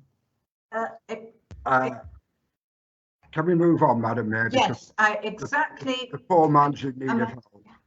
Exactly what I was going to say, that this is the time to move on, and thank you for your report, Councillor Radulovic, which is duly noted. I'm keep reminding people of the 5-minute rule, and now we move on to pages 27 to 30, which is the finance and resources. Over to you, Councillor Marshall. Thank you very much, Chair. In the interests of time of the meeting, I will be brief. Suffice to say, there are two things I'd just like to draw out, two main themes that I'd just like to draw out, really. One of those is to iterate again and echo my sincere thanks to the Deputy Chief Executive and his team, and particularly the Revenues and Benefits team, because we've alluded to it several times tonight, how well they have responded to the business grant administration. What I mean by that is not just their ability to create and design a scheme which was responsive and inclusive, but it was a recognition of the urgency and the importance that we as an authority afforded to that. And it's okay me just saying it. I think the best testament I can give to Philip Sudlow and his team was the myriad of people who were very, very thankful with the very quick response and assurance that that gave to them in a very challenging time. So I'd like to say thank you very much for that. The second strand is one of, again, thanks to the finance team and its department for the way through its prudence and its keeping the eye closely on the ball hasn't exposed us as an authority to significant risks and financial risks that many other authorities are exposed under these very, very difficult circumstances. And it's through the close working relationship that we have as a committee and the excellence of the officers that we've been able to support really progressive schemes like Beeston Town Square and the cinema development, and support Liberty leisure staff as part of that furlough, topping up of the furlough as well. So I'd like to place on record thanks to those teams, and also thank you to Councillor Steve Carr for his help and advice and contributions as Vice Chair of that committee, and for other members of the committee, and I'll be happy to answer any questions. Thank you.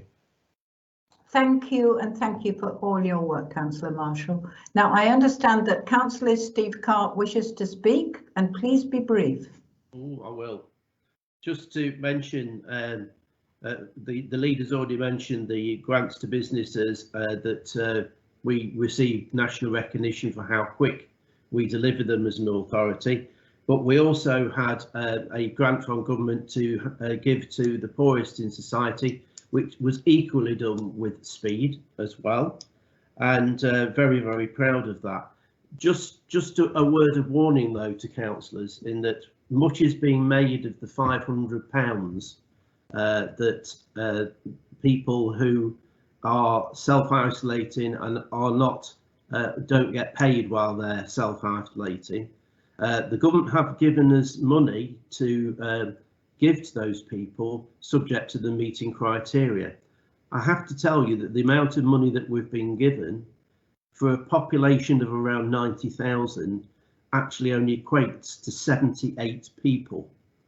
So if we get far more than 78 people, then we're going to be in the position of having to say, no, I'm sorry, that we've run out of money. So again, this is something that we should be addressing in our letter that we sent to the government as a result of our extraordinary motion at the beginning of this meeting. Thank you. Thank you, Councillor Carr. The report is duly noted, and we will move on to page 31, Governance, Audit and Standards. This is their second committee meeting in July. Councillor Williamson, do you wish to speak?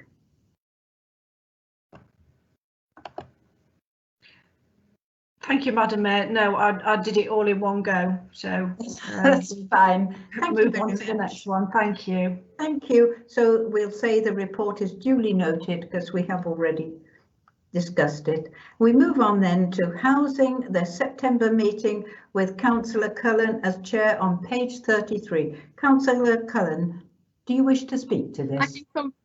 I don't. I can confirm that we've spoken about both our committee meetings at the previous item. Thank you. Thank you. But we have John Mcgrath who would like to speak. So John, Councillor Mcgrath, would you like to speak, please? Sorry, Madam Mayor, I couldn't type that quick actually because I'm in school for a long time. But this is going back to what Councillor Carr said, and he's right. When people's in financial situations, I know it's hard to believe, right? I'm sure most councillors would agree. When they're under financial strain, then a lot of them, if they know there's nothing at the end of the tunnel, unfortunately, will go to work, right? So we definitely need to push on this in particular to obviously stop the spread. Thank you, Councillor Mcgrath. Now then, we are moving on again to Jobs and Economy, pages 35 and 36 with Councillor Hallam. Madam Mayor, I covered everything in my like bullet speed intro to the whole lot earlier, so thanks. And thank you very much. Thank you. So the report has been duly noted really before. We move on again. This is a second meeting for community safety with Councillor Pat Lally, pages 37 to 38. Councillor Lally, do you wish to speak? Just briefly, again, we took a report from the inspector on crime levels. We keep this constantly under review. Crime levels have dropped and changed during COVID, but they're now starting to build back up again, unfortunately, as people have come out. Well, certain people have come out anyway. But the main thing I'd like to highlight from the report is that the committee was unanimously very happy to approve a plan for a toilet provision next to the tram bus interchange in Beeston. A tremendous piece of work by our officers to actually enable this to go ahead in such difficult times. Thank you. Thank you. And now we have Councillor Lydia Ball, please. Thank you, Madam Mayor. It's regarding page 38. It's bonfires. Now, I hope I am being a bit cheeky here, but I'm sure you will forgive me. It's actually regarding, at the last full council meeting we had a motion put forward by Councillor Fletcher, and it was amended. It was the RSPCA guidance on fireworks at bonfire night. One of the residents in Orsworth asked me what the outcome of this motion was going to be. Now, I do know that David Gell's been working on it, and he was going to send me a letter, but may I suggest, Madam Mayor, that all councillors receive this letter, because the information will be very useful, because this person in Orsworth, who's a resident, was very concerned about fireworks because of the animals, and he has pets, and we all know that it upsets people. So may I suggest that, Madam Mayor? You may certainly, Councillor Ball, and I will follow it up with you. Please, thank you. Thank you. And now we have Councillor Pringle, please, to speak. Thank you, Madam Mayor. Just a quick question about the neighbourhood policing update by Inspector Riley. Most areas of the borough have a really serious problem at the weekends with what I call feral motorcyclists running around all over the place. Nearly every Sunday we have about 20 of them going up the road where I live, which is a main road, Nottingham Road, the A610, and they're up on their back wheels, riding on the pavements and all sorts of things. And I've reported them many times to the police, always been offered some help, but seen it it just hasn't appeared. And when we go, I'm a ward councillor for Orsworth, and they have exactly the same problem.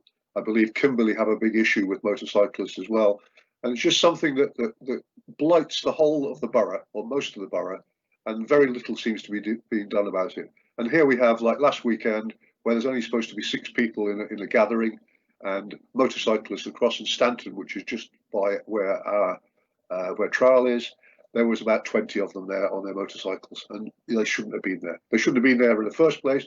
They certainly shouldn't have been there during the COVID restrictions. I would love if Councillor Lally would have a chat with Inspector Riley and see if we can get something done about these feral motorcyclists. Thank you very much. Thank you. Thank you. And Councillor Pat Lally, would you like to respond? Could I just respond to that? Yes, thank you. Thank you both for your comments. Councillor Pringle, Inspector Riley informed us that this was one of their priorities for this particular period, the off-road motorcycle, well, and on-road as well, the nuisance of them. Could you please report any instances to David Gow and also to 101? Again, it highlights where it is happening and enables the police to target their resources. So yes, please keep reporting these in. But he did say that this has become one of the priorities for this particular period. As for bonfires, we did bring a report to the committee. It was unfortunately very disturbing to find out that we have very little control over individual bonfires. It is not illegal, not against the law to actually have a bonfire unless you're burning things like tyres or releasing very, very toxic chemicals. And as to fireworks, this really is a national issue that needs a national response. So Lydia, we need to keep pressing our MP over this issue. Thank you.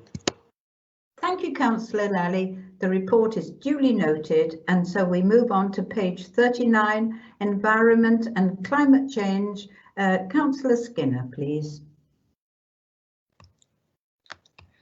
I had my 5 minutes, so I have nothing more to add, really. It's 5 minutes for one item. You could speak if you wish to.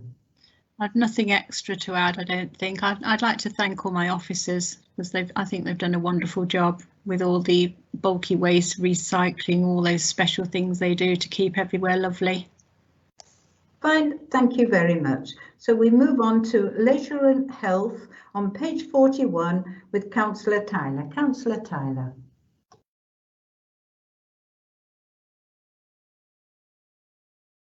Tyler? Madam Mayor? Oh, sorry. I'm on Leisure and Health at the moment. Does Councillor Tyler wish to speak or not? I think you're on mute, Councillor Tyler.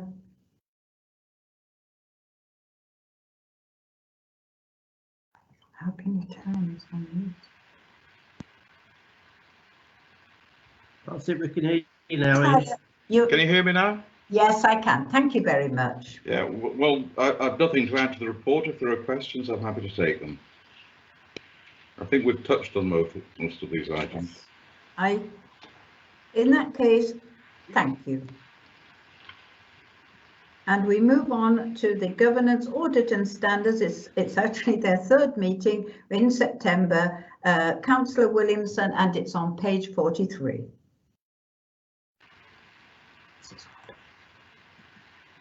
Thank you, Madam Mayor. I've got nothing else to add to that. Thank you. And thank you very much.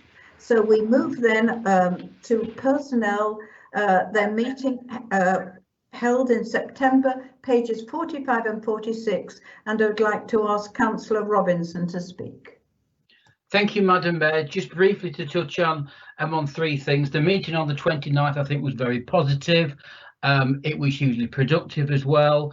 We talked about AVC and how that would benefit members of staff. We talked about mental health, and we also talked about the Markets Officer, Madam Mayor. And I would like to place on record my thanks to Councillor Tim Hallam for all the work he has done on that. There are some very exciting things that we're going to do, and I think this shows a really good example of how the Personnel Committee is working with other committees in order to take this council forward. Thank you, Madam Mayor.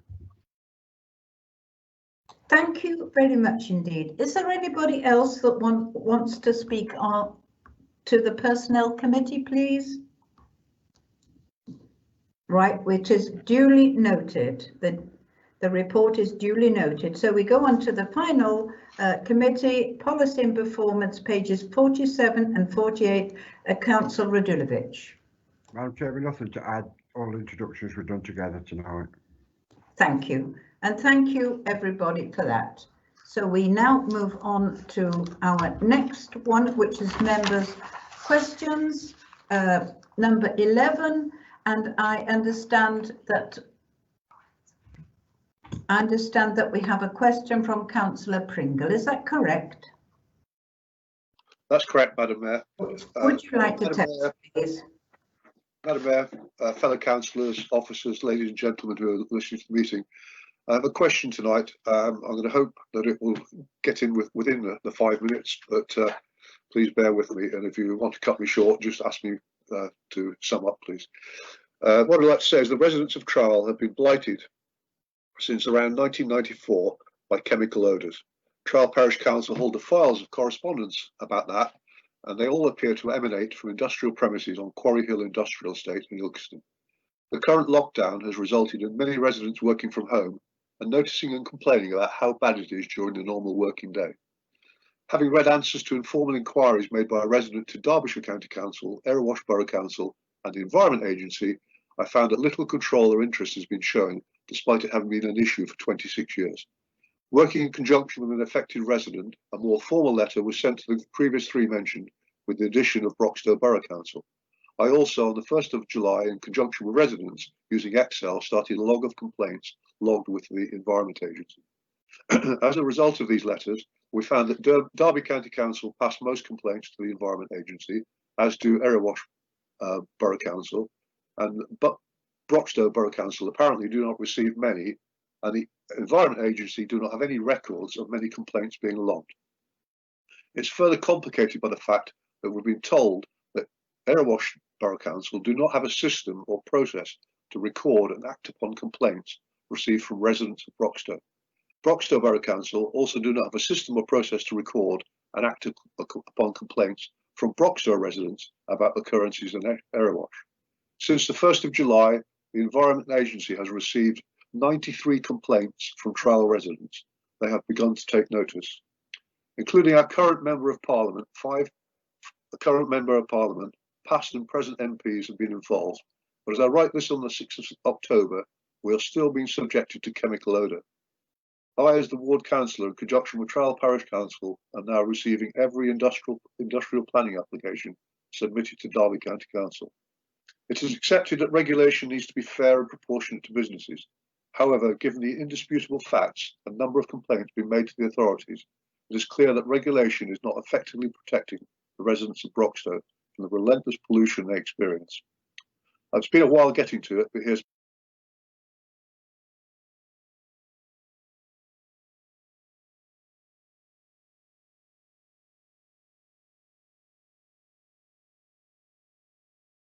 my question. Having either read or heard the statement above, who within the administration of Broxtowe Borough Council can either I, as the Ward Councillor, or the residents turn to for meaningful assistance?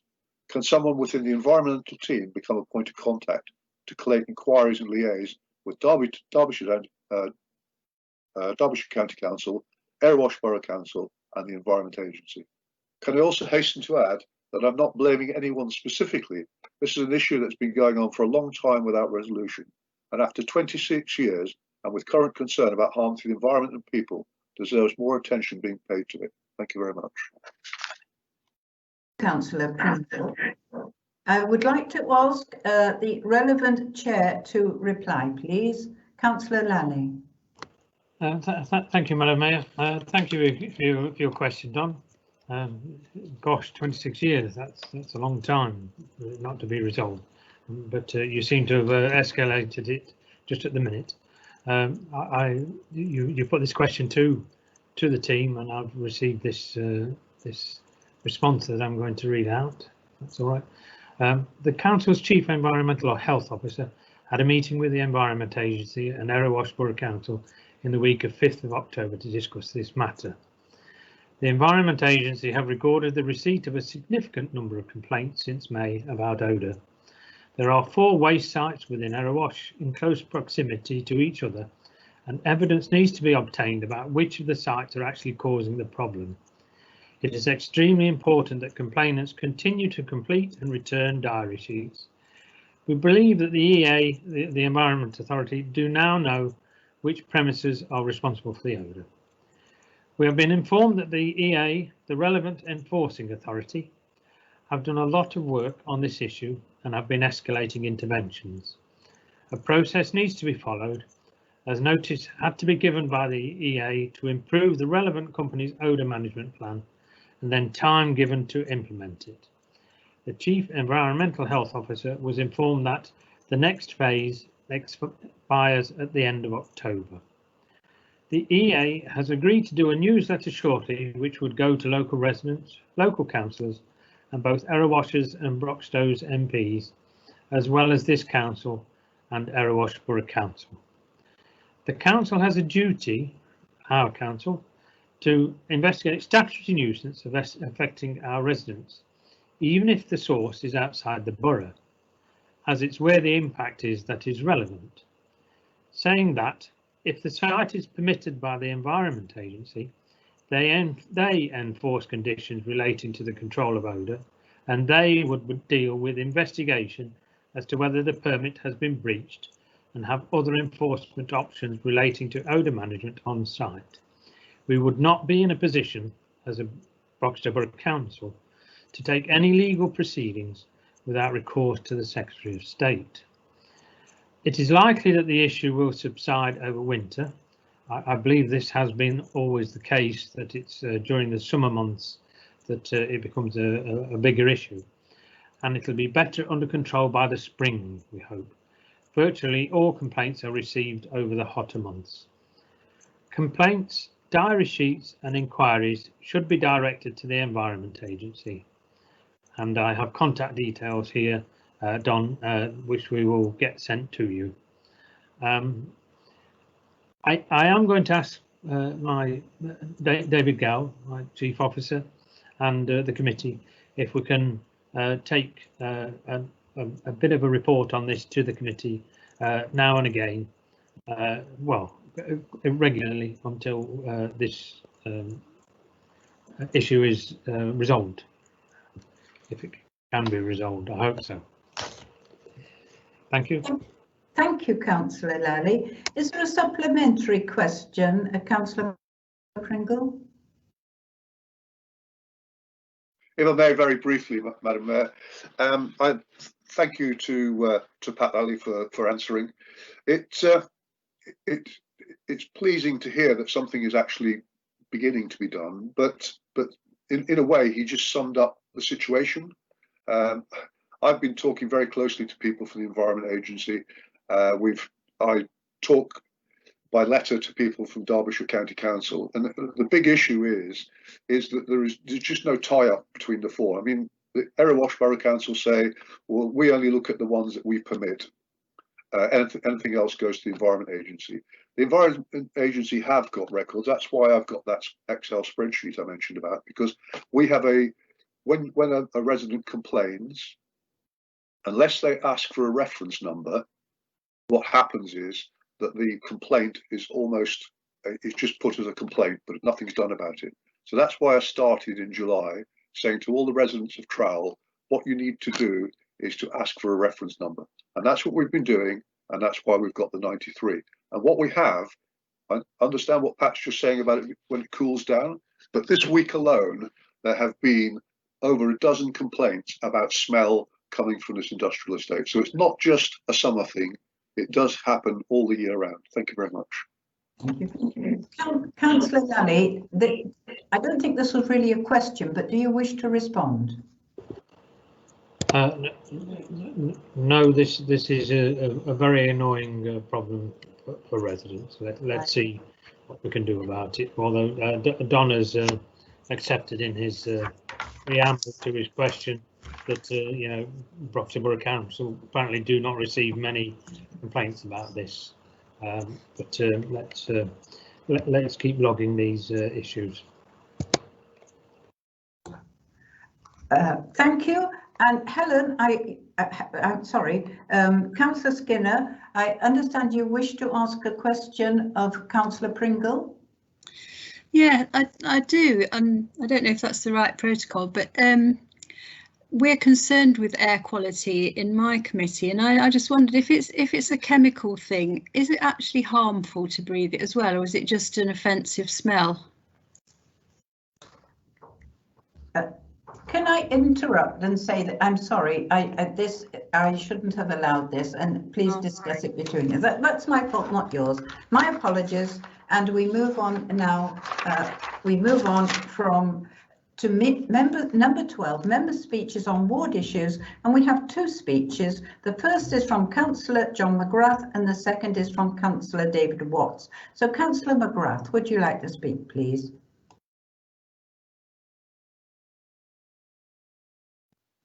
Yes, thank you, Chair.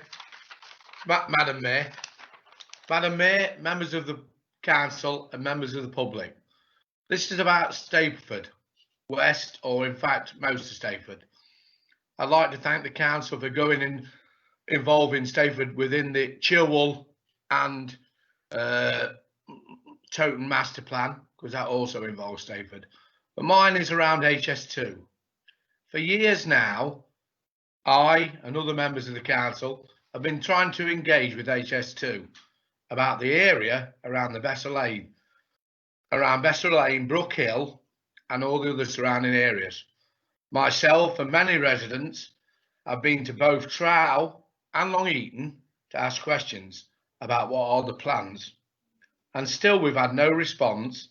In this time of uncertainty, can we now try and find out what the plans are going forward around jobs, homes, schools, and basically the infrastructure set up? People want to know what is going on. To be fair, Councillor Grindle has mentioned it many times about an information point within the town. This would help people find out what are the possible plans. Please, if we could, try and move forward on this, because, as I've said before, people around the town would like to know about their future. On a sad note, which I would like to mention, there is a possibility of the loss of 250 jobs at Progress Rail, which has sites in both Sandyacre, which is across the bridge at the other side of Bessel Lane, and Beeston. It is the last manufacturing firm of railway materials, cast, switches, crossings in the Midlands. Can we look at this, please? It has over 150 years of manufacturing within our town and area, and I would like the support of the council in writing to Network Rail. Also, the area needs stability within ourselves, so we can move forward on this. But I hope you'll all support me in this, Milan and Steve and all that, and also Richard, because by losing that is a lot of skills that we will lose in our area. And if HS2 is coming to our area, they are the skills that we need, not where the 2 centres are supposedly supposed to be, which is Birmingham and Doncaster. On a lighter note, or a better note, I would like to thank all of our workers, because I meant to do that earlier, Janet, but I couldn't type it in. All of our workers, the bin men, the park workers, the housing staff, and all the other members of the council for the work they have done throughout this period. And I would sincerely like to think that perhaps, even though we're in financial restraints, we could probably look to giving them something for Christmas, either a bottle or a hamper. I don't know, something that would show our appreciation as councillors as well. Thank you, Mayor. Thank you, Councillor Mcgrath, and thank you for your concern for your ward. We now move on, please, to Councillor David Watts. Thank you, Madam Mayor. I shall be very brief with this, but last Saturday morning, as I do each Saturday, took my daughter to play football for Toton United, and of course they won. But as we drove out of my estate, I couldn't believe the sight that confronted me. Spread out over the road and over the footpath across Coventry Lane was a huge mess of litter. It looked like somebody had come along and dumped the full contents of a wheelie bin. There was more further down Coventry Lane outside the crematorium, making the entrance there look absolutely disgusting, and even more on Bramcote Island. After football, I did some exploring and discovered even more rubbish at the junction of Coventry Lane and Trial Road. Well, Madam Mayor, residents in Bramcote take great pride in our village, and people were horrified at this mess. And so on Saturday afternoon, a team of local residents from my estate turned out and collected up the material that was around us. The youngest volunteer was James Bolton, aged 7. I suspect I was probably the oldest, and then there were many ages in between. When we picked it up, we discovered that these were in fact leaflets for a firm, and every leaflet was picked up despite the fact that many were soaking wet because of the weather. And that's the spirit that we show in the Bramcote community, and they're now all in my wheelie bin, well, all bar one. Because when we examined the leaflets, we saw that they were for a company, and presumably they had paid someone to deliver them, and that person had either dumped them or they'd been inadvertently dropped off a vehicle. I rang the company that afternoon and spoke to their customer service team, and I'd also notified Paul Summers and his team, and I know that they also contacted the firm on Monday morning. By Tuesday, they had a team out to collect the rest of the rubbish and tidy the mess up so that Bramcote is now restored to its normal glory and tidy state. So we don't know at this stage whether the mess was caused by negligence or by malice, but either way, it was not acceptable. And I have asked the council to investigate thoroughly to get to the bottom of what happened and who was responsible. So, Madam Mayor, I've already passed my thanks on to the council staff involved in getting this mess tidied up, but I've asked to speak here so that I can, on behalf of myself, Councillors Land and Councillor Tyler, make that thanks public. And I also want to thank the residents who turned out on Saturday afternoon to help tidy up the mess. It does show the community spirit that we have, and it really is an honour to represent a community like Bramcote. Thank you, Councillor Watts. Thank you. And we move on now, question 13, to questions from outside bodies, and we have no questions from outside bodies, so we can move on to our notice of motion, and for reasons of continuity, I'm going to change the order of these motions, if that is agreeable, particularly to the leader of the council, so that two of them sit closer to and moving 14.2, the second motion now becomes the first motion. I hope that is agreeable. Councillor Radulovic, may I ask you whether you believe it to be agreeable?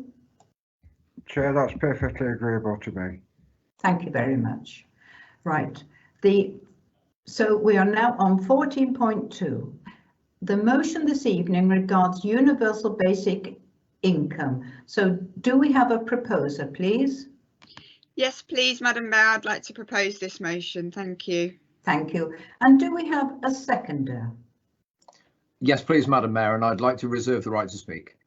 Fine, thank you. Are there any amendments? No, thank you. Then we go, then I would ask... Chair. Yes? Chair, you were very quick there. I think you need to move the motion first and then go to speakers, and there may be other contributions and proposed amendments. Yes, we go to contributions now, please. We go to comments and questions. Oh, I beg your pardon, I'm getting confused. You must forgive me. I go back now to the proposer. We've had the seconder, and I'm going to ask if she would like to speak to the proposal. Thank you, Madam Mayor. I brought this motion as it was recently adopted at the Liberal Democrat Federal Conference, and given the discussions we've had this evening around supporting the local economy and the residents of Broxtowe, this feels like an even more workable solution to the economic crisis that we're beginning to face.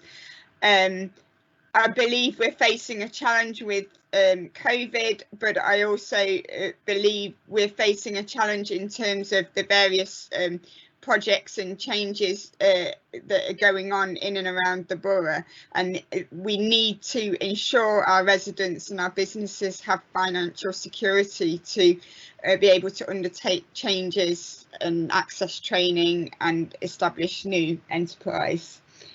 I believe means tested benefits are costly to administer, and actually this would universal basic income would result in a cost saving to the taxpayer, in that there would be less administration required for this.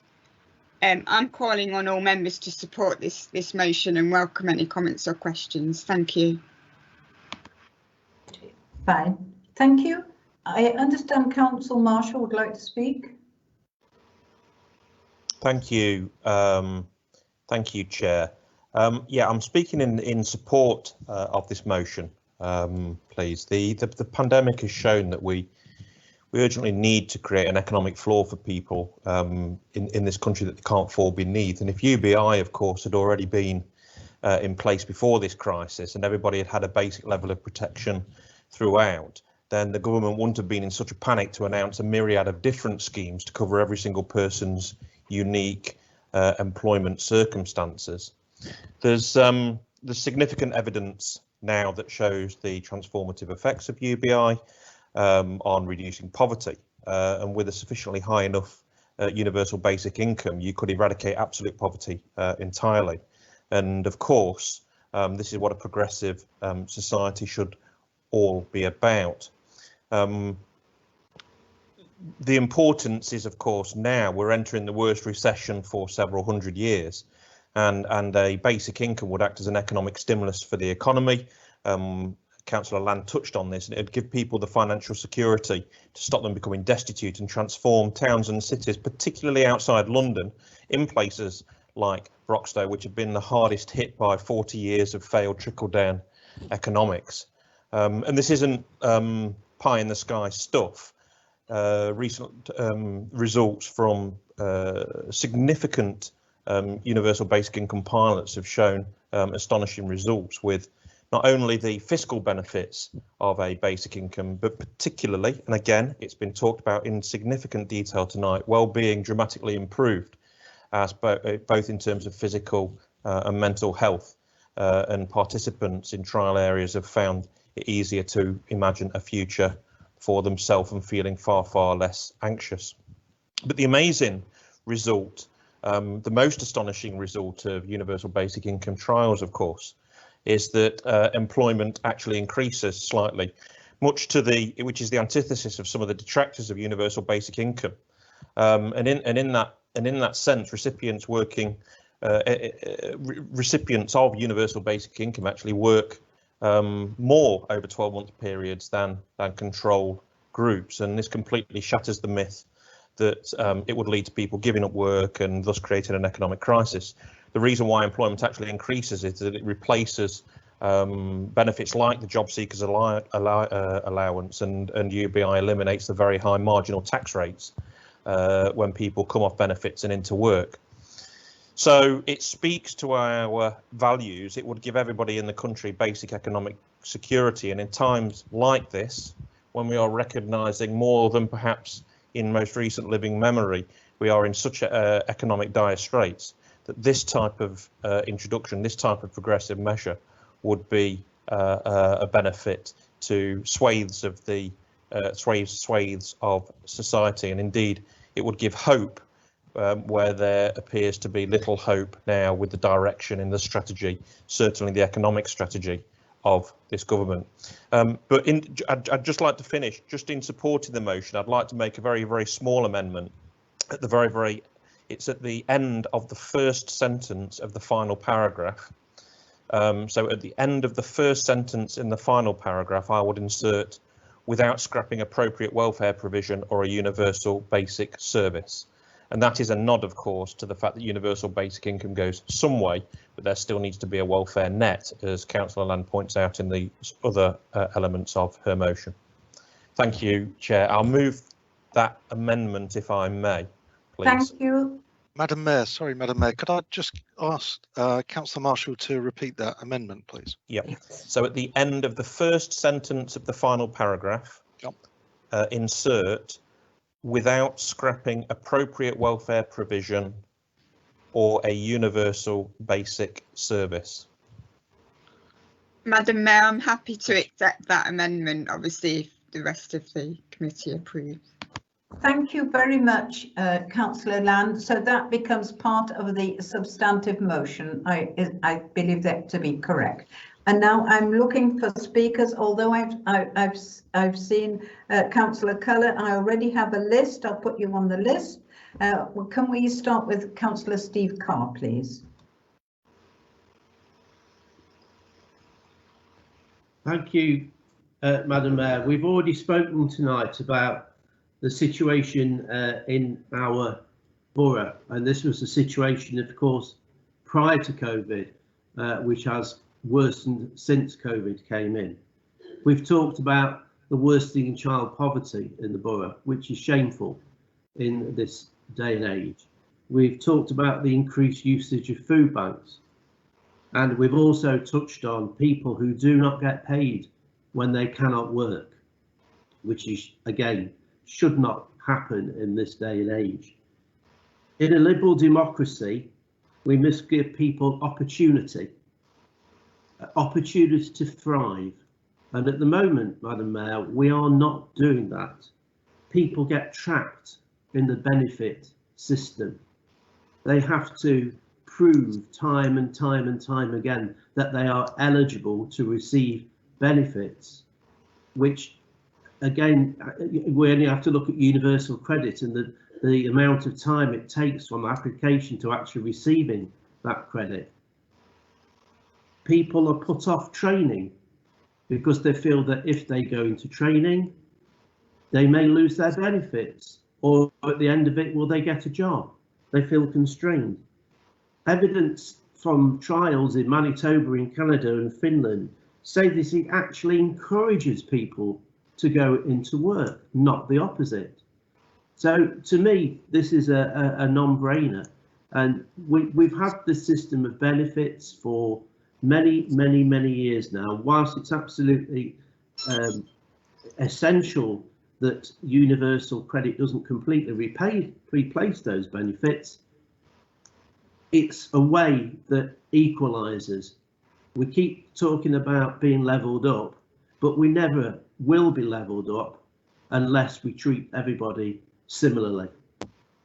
And that is why I am a firm believer in universal basic income as the way forward for this country, and I completely and utterly support this motion.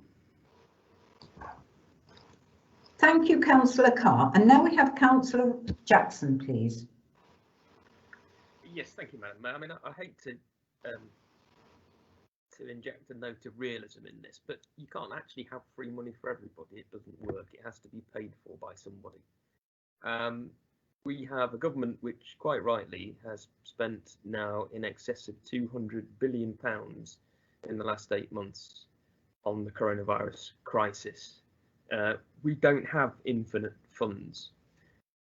If we want to focus the benefit system on the people that need it the most, then it'll get as much as possibly can be given and afforded to be given to people who need it the most. If you want to try and spread it thinly across everybody, inevitably many who don't need it, then it will leave less to be given to those who really do need this money. This system doesn't work and can't work. It's been trialled in 2 countries, Mongolia and Iran, both of which dropped it quite promptly. It's unaffordable, and you don't need to take my word for it. I'm not known to quote Vince Cable very often, but he said in an article in the Independent that this is unaffordable generosity. It requires extreme levels of taxation and it destroys the incentives to work. And I couldn't put it any better myself. Thank you, Councillor Robinson. Now I have Councillor Jackson. We have Councillor Richard Robinson waiting to speak. Councillor Robinson. Thank you, Madam Mayor. Can you hear me okay? Yes, Richard. Okay. I agree, Madam Mayor, that a radical change is needed to stimulate the economy, and I'm certainly not against this motion in its totality. I think the sentiments of the motion are right, and that there is a widening gulf leaving people behind, and I think a credible and relevant alternative government to this will pursue those policies. However, I am not, Madam Mayor, convinced that a UBI in itself is a panacea, because the causes of poverty and deprivation are complex. And if you look at a UBI, I think, as much as that there are those people who argue that there are countries that have made it successful, you can also argue quite credibly it removes the incentive to work, it makes people more reliant on this on the state, it doesn't meet the real needs, and is it really that redistributive? Now, I'm open-minded. I'm happy to see a pilot scheme.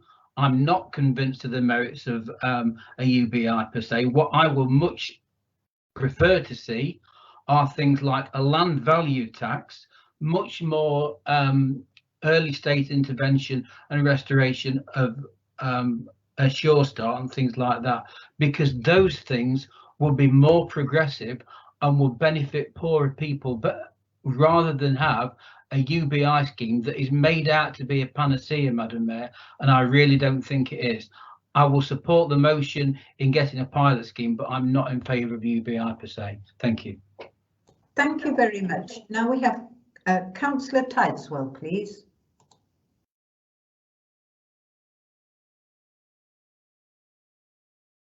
Thank you, Madam Mayor. It's nice to be able to speak now. I will certainly be supporting this. Unlike Councillor Jackson, I actually understand poverty in its full extent locally. It annoys me immensely when we know that the rich are not exactly getting poor, but we know that the poor are certainly more than struggling. We love to be able to stand on our own 2 feet.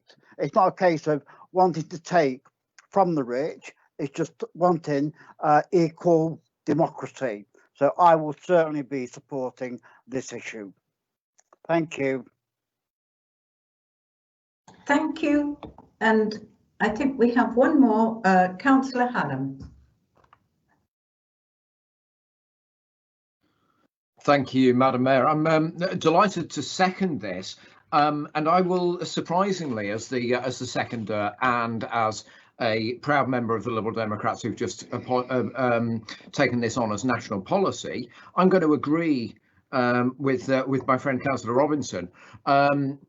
It's too broad, I think, for anybody without details of implementation to say that they unilaterally support UBI. UBI is, to my understanding, a concept, and it's a concept that appeals to me because it is more efficient in terms of when people find themselves in hard times. They don't necessarily need to go through the administrative process of signing up for whatever system's in place currently, universal credit, because they're already essentially on the books.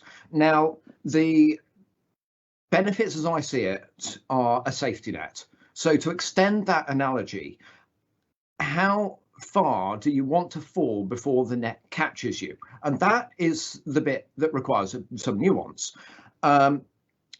When you have a 6-week process of getting onto the system, getting that system to kick in and look after you, that's essentially you're gathering velocity, you're accelerating rapidly towards some rocky underbelly. for 6 weeks before the safety net kicks in to catch you. Now, there are two things that can happen in that analogy. One is that you're going to hit the bottom, you're going to smash straight through the net, and the net's going to be rendered worthless to you. The other one is that that you become so entangled with it that you struggle to escape thereafter. All of these have been referred to by people that have spoken on this already. Now, whereas if you were wanting to have that a really effective welfare safety net, then you would want it to be underneath you all the time, so that the moment you slip up, you don't need advance notice, you don't need to have a full current account in order to survive the next month and a half. It is already there, it is already serving you. It is not necessarily costly. The reality is that that successive governments could set these rates to be higher, lower, or the same as our current welfare bill. It's just about the means of delivery. The means of delivery is not impossible. Those with no income currently get full state support. That would remain the same. Those on low income get what used to be working tax credits, now covered under universal credit. That's the same. Those on higher income pay taxes on their income above a tax threshold. That would be the same, but maybe you would receive two wages, one from the government, one from your employer, and you would have the amount that you've taken in UBI withdrawn as PAYE from your account. So therefore, you know, overheads are gone, serves everybody just in time, and so really, there's nothing definitively to say that this is more expensive or cheaper, but what we do know is that having the system there serving people all the time is going to be efficient, and I love efficiency. So that's really my wrap up on this, Madam Mayor. Thank you very much, and I would encourage everybody to support the motion. And I think we have Mr. Waters Peak next. Yes, Jeremy, I did. Thank you very much. Thank you. So just to confirm then that Councillor Lan and Councillor Hallam have both accepted the motion, the amended motion. So that is the motion that's on the table. Thank you. Thank you. Thank you. Right. Now, we have no more speakers, so I would ask the proposer if she would like to sum up before, and then we will go to the vote. And I have to say that Councillor David Grindale has asked for a recorded vote. So Councillor Land, would you like to sum up, please? Yes, thank you, Mayor, and I thank everybody for their comments. As health scrutiny lead for this council, I just point out that the wider benefits to UBI for the health and well-being of people, and the studies that have been done of this have shown great outcomes for people in terms of their mental health and well-being, would be another reason why I'm strongly in favour of this of universal basic income. As I've said already, I'm quite happy to accept Greg's amendment to the terms, and I'd also point out to our friends in the Conservative Council that this is a request for a pilot, not a permanent adjustment, because I think we won't know unless we try this out. At the moment, the government's spending huge amounts of money trying to cook up different schemes that have varying degrees of effect, and I think this has to be put on the table as a realistic option. I encourage all members to support this motion, and I'm thankful for Councillor Grindale's request for a recorded vote. Thank you. Mr. Ward, would you conduct the vote for us, please? Thank you very much, Chair. A recorded vote needs 5 seconders. Do we have 5 seconders for the recorded vote? Yeah. I support that, Jeremy. I'll second that as well, Jeremy. Thank you. I think that's 3. Thank you, and perhaps one more. Carr, I'll support that. Thank you. Thank you very much. So, just to confirm then that the amendment made by Councillor Marshall reads that we call on this council to lobby the government to establish universal basic income without scrapping appropriate welfare provision or the principles of universal basic service. So that has been proposed and seconded. I shall now move to the vote. Councillor Atherton. Against. Councillor David Bagshaw. For. Councillor Sue Bagshaw. For. Councillor Ball. Again. Councillor Brown. Against. Councillor Barbara Carr. For. Councillor Steve Carr. For. Councillor Crowe. Against. Councillor Cubley. Against. Councillor Cullen. For. Councillor Derby. For. Councillor Easom. Against. Councillor Elliott. For. Councillor Fletcher. Against. Councillor Gould. Against. Councillor Grindell. For. Councillor Hallam. For. Councillor Handley. Against. Councillor Jackson. Against. Councillor Eric Kerry. Against. Councillor Stephanie Kerry. Against. Councillor Khaled. Against. Councillor Linda Lally. For. Councillor Pat Lally. For. Councillor Land. For. Councillor McRae. For. Councillor Marshall. For. Councillor Mcgrath. For. Councillor Jill Owen. Against. Councillor Philip Owen. Against. No. Councillor Parker. Against. Councillor Patrick. Abstain. Councillor Pringle. Against. Councillor Radulovic. For. Councillor Roberts Thompson. Against. Councillor Robinson. For. Councillor Simpson. Against. Councillor Skinner. For. Councillor Tideswell. For. Councillor Tyler. For. Councillor Watts. For.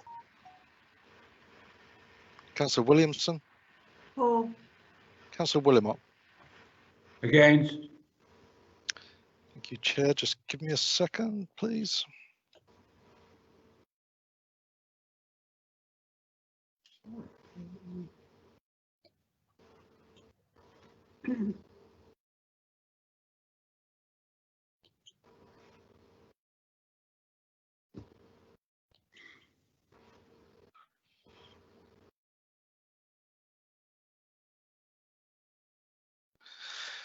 Thank you, Madam Mayor. So that's 22 for, 20 against and 1 abstention. That's carried.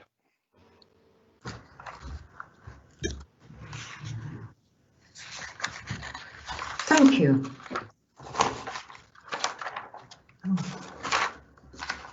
Now we move on to the next motion, which is actually was 14.1. I beg your point. I'm sorry, Councillor Jackson, I missed it. Would you like to bring the point of order, please? Yeah, thank you, Madam Mayor. It's really 2 points of order relating both to 14.1 and to 15. My understanding of the Constitution is that we are allowed to bring 1 motion each to council. That is, members are allowed to bring 1 motion each to council. 2 motions on tonight's agenda in the name of the Liberal Democrat group. I'm told that legally the Liberal Democrat group, just the same as the Labour group or the Conservative group, is constitutionally 1 person or one entity. So I don't believe we can have 2 motions by the same entity. So I'd like a ruling on that. Secondly, if this is allowed to be heard, the following item, item 15, is on a very similar theme, but there are parts of it which contradict the motion at 14.1. Now, I believe in the Constitution we can't vote on something within, it's either 3 or 6 months, I believe, that contradicts something that's previously been passed by council.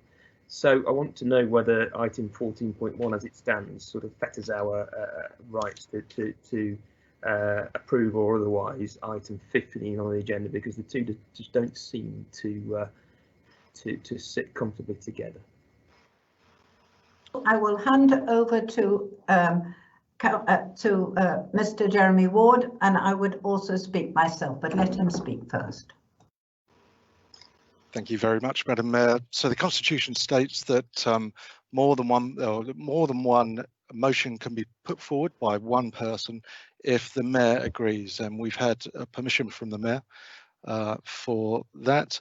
And also my understanding over the two different items is that there's enough difference to make this possible this evening. Thank you. Who's speaking next? And now we have Councillor Watts, I think, wishes to speak. Thank you, Mayor. This is a different point of order. Can we please, Madam Mayor, ask councillors not to be drinking alcohol whilst broadcasting their camera? It really is not appropriate behaviour in a council meeting. Thank you, Councillor Watts. Now, Councillor Kerry wanting to speak. Sorry. Please carry on, Mr. Ward. Sorry, Madam Mayor, I've got nothing more to add. If you'd like to move to the item itself. Yes, I will move to the item itself. And this regards the planning system. So do we have a proposer? Or, yes, I will propose it, Madam Mayor, please. And seconder? Madam Mayor, I'm happy to second that. Thank you. Then I hand it back to you, David Watts. Thank you, Madam Mayor. Madam Mayor, the government's planning reforms, both those that they've already brought in and those that they are consulting on, are intended, we're told, to solve the housing crisis. And if that is their aim, then I'm afraid they will fail as surely as night follows day. They will fail because these reforms do not tackle the causes of the housing crisis. And indeed, not only will they fail to solve the housing crisis, but they will undermine so much hard work that has been done to make places like Broxtowe carbon neutral, to reduce greenhouse gases and to create a better, safer and more sustainable environment. The first change is the one that they've already introduced, permitted development to add 2 extra floors onto a house. Who benefits from this? Most householders cannot afford, nor would they want, to put 2 extra floors on their house. But the people who will be landlords wanting to cram more rooms into existing footprints. It won't be the neighbours who benefit, who will have houses of multiple occupation springing up around them with nothing they can do about it. Yesterday, I had a phone call from a lady in Beeston who wanted to understand why, after the council had twice refused planning permission on a site next to her house and an appeal had been dismissed by an inspector, why were we now considering yet another application for the site from the same developer, cramming as many rooms on as possible? And I explained that we're obliged to consider any application that comes in. And it does seem that in the case of this site, the developer may be seeking to wear down the neighbours and the planning officers by application after application. And it's people like that developer who will benefit from this change, not the residents, not local people. How will the neighbour feel when she realises that there's nothing we can do when the developer chooses to stick 2 extra floors on a house that's got permission? That change is already a direct attack on local democracy and on our power as a local council to control development here. And Madam Mayor, if anyone is in any doubt as to the impact of uncontrolled development, may I recommend a holiday in Malta? There are some lovely places in Malta. St Paul's Bay is not one of them. St Paul's Bay is an area of completely unregulated development, which has been turned from a beautiful part of the island to a hideous concrete sprawl. And it is a warning that we can look at and see what happens. So the government then moved on to a series of proposals designed to speed up the planning system. And this is the next major problem, because they fail to realise that it's not the planning system that's the problem. It's developers' land banking. And their own figures show this. As a round figure, this country needs to build somewhere in the region of 300,000 houses per year to prevent homelessness. In the last 3 years, permissions have been granted for 370,000 houses, 383,000 houses, and 371,000 houses. But by contrast, only 164,000, 184,000 and 195,000 new homes have been completed. Those are the government's own published figures. It's not the planning system that's at fault for under-delivery of housing. We grant planning permission in 90% of applications. What is the problem is that developers get permission and then do not build. And so these proposals won't solve the housing crisis. What they will do is they will take power away from local communities and give it to developers and central government. In 2009, the government tried to dictate planning from the centre, and it was a disaster. In 2010, David Cameron led the Conservative Party into an election with a cry of localism. In 2020, it seems that Robert Jenrick and Boris Johnson are leading with a cry of centralism. And Madam Mayor, that is not the way to deal with planning. We as a council would lose control over planning policies, we would lose control over environmental protections, we would lose control over Section 106 payments. Madam Mayor, if the COVID crisis has shown anything, it has shown that local communities are best placed to assess their own needs and find their own solutions. We don't need the grubby hands of an unelected Mandarin deciding things for us as though only he knows best. So this motion commits us instead to aim for 5 things. Local democracy, with local people making decisions for local people, providing the infrastructure we need. We recognise the need to build and to develop. It's not a NIMBY's charter.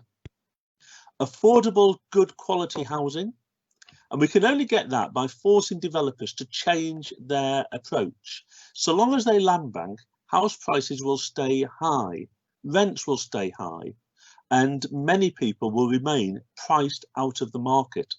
So it needs a radical change in planning law, but not this radical change in planning law.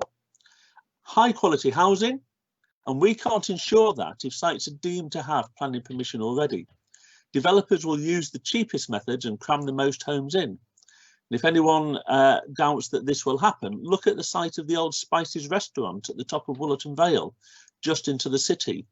They are cramming as many houses in there with absolutely tiny gardens for the residents. And finally, the lowest possible carbon footprint. 0 by 2027 is our aim. And we can only do that if we're in charge of our own policies and our own planning. So that's our vision, and it's a good one. It's something that the Secretary of State should take note of. Let's have proper reform. Let's have effective legislation, proposals which stop land banking. Let's end the nonsense. Excuse me, Councillor, you've had 5 minutes, so would you just finish with a sentence or two? I'm on my last paragraph, if I may Thank just... you very much. Thank you. Thank you. So let's end the nonsense that when a developer digs one hole, they're deemed to have started, even if they then do nothing for years. And perhaps, Madam Mayor, the Secretary of State should take the advice that Sir Humphrey Appleby, then head of the Civil Service, gave to Prime Minister James Hacker. Si stultus estet est dampnus rei, e non in via stultus e dampnus. Now, because I'm out of time, I won't insult your intelligence by translating from the Latin, so I'm sure all the councillors can do that themselves.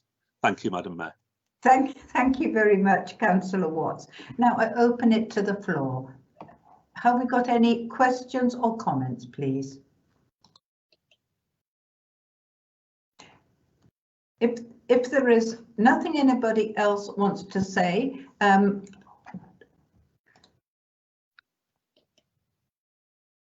Mr. Ward. Through you, Madam Mayor, Councillors Owen and Jackson have indicated that they'd like to speak. Oh, I beg your pardon. I didn't have that in front of me. Owen. Councillor Owen, please. Yeah, thank you, Madam Mayor. This motion is totally unnecessary. I note Mr. Ward's ruling on the Constitution, but it has put you as the Mayor, I believe, in a difficult position. You've had to make what I consider to be a political decision which you shouldn't have had to do. We have on the agenda a response to the planning white paper, and that is the place where we should have been discussing this. It just shows what total chaos there is in the heart of the coalition at Broxtowe, that we've got to have one motion from one part of the coalition and then it coming together on an overall response. And this is totally unnecessary because the comments that have been made should have been incorporated in an overall response that could then have been voted upon, or either in favour or against, by the whole council. So this political posturing is totally unnecessary, time consuming, and indeed a complete waste of time. I'll just pick up one or 2 points because we're going to have the opportunity to go through it all again second time round. But the points that have been made with regard to paragraph C, the assessment of local housing need and the threshold below which developers are required to contribute to affordable housing, will also be changed. Now, these are 2 separate points. Local housing need figures and how these are determined will be critical for how many houses Broxtowe has to provide, and the proposal is for this to be determined nationally. And it's unclear, yes, how Broxtowe may influence the decision, but that is perhaps the point that should be made in the report, in the response. And indeed, I'm told it is made in the response, Madam Chairman. So this is that bit of it's totally unnecessary. The government are separately proposing to raise the threshold in which affordable housing is provided to either 40 or 50 dwellings for 18 months. Now that's raising it from the current 10. And there's a very good reason behind that, Madam Mayor. I'm sorry, I called you Madam Chairman, Madam Mayor. There's a very good reason for that.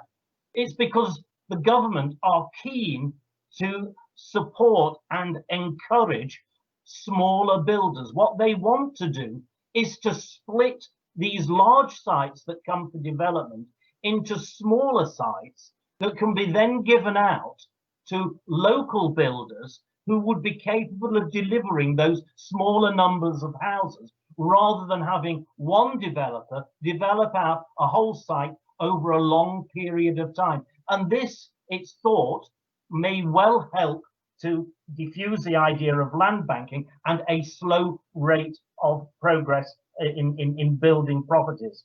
And so this is a way in which the government are seeking to ensure that development does take place appropriately.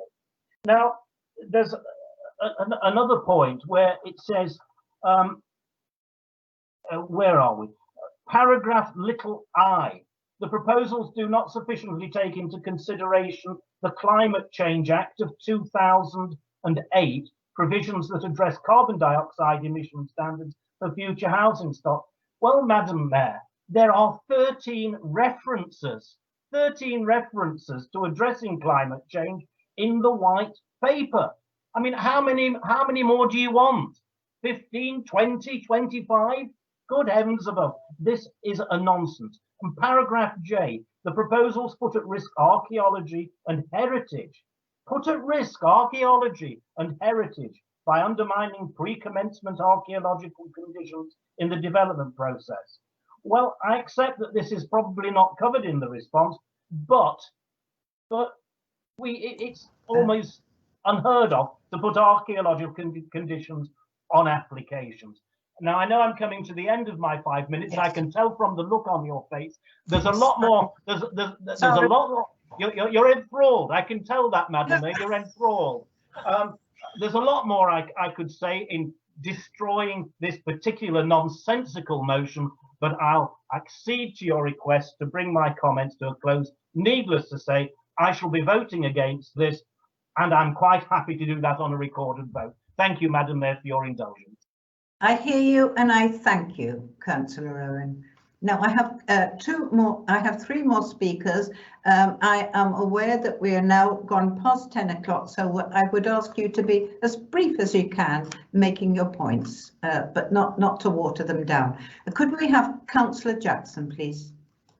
Yes, thank you, Madam Mayor. I will be as brief as I can, particularly because the last time I spoke in a meeting at this council after 10 p.m, I got screamed at before I was fairly unceremoniously removed from the meeting by the chairman. I can't support this motion. Let me say, for the record, I don't agree with all of the changes to planning policy that the government is proposing. I certainly don't blindly follow government policy just because it happens to be of my own political persuasion, and I think there are lots of flaws with it.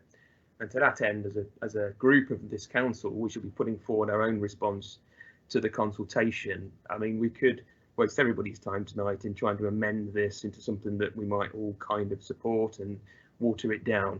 We'll put our response into the views of our group to this paper, and the council can put its own in, as it will do from this vote tonight. But as far as I'm concerned, I certainly won't be supporting this paper or the final paper on the agenda. Thank you, Madam Mayor. Thank you, Councillor Jackson. Now I have Councillor Tideswell. Tideswell. Thank you, Madam Mayor. I'm curious. We know how builders and local architects don't really give much about topographical geology. We had the experience of when they built the tram. We know for a fact that Trent Valley has its own idiosyncrasy, and we know that central government doesn't give too much worry about that. We have artesian topographicals around this valley, and these sort of things. We need to make sure we keep this information going and not allow it to be ruined. We need to be responsible for the planning. And I worry for Councillor Owen. I know he likes low roofs. Now, whether the algorithms in this bill he's been reading from is going to allow low roofs, I'm not. But I'm all for presenting this to central government. Thank you, Councillor Steve Carr. Thank you, Madam Mayor. For saying that Councillor Owen thinks this is a waste of time, he spent a considerable amount of time speaking to it. Mention political posturing, Madam Mayor. I can tell you this, the Liberal Democrats will always stand up to the Conservatives when they try and power grab. And this is what this is, a power grab away from local government. But they've got a record of it, haven't they? Because they've recently tried to abolish us as well, and that's a power grab, and that's not ended very well. And these reforms of planning won't end well either. Thank you. Thank you. If we have no other speakers, do we have any other speakers on this?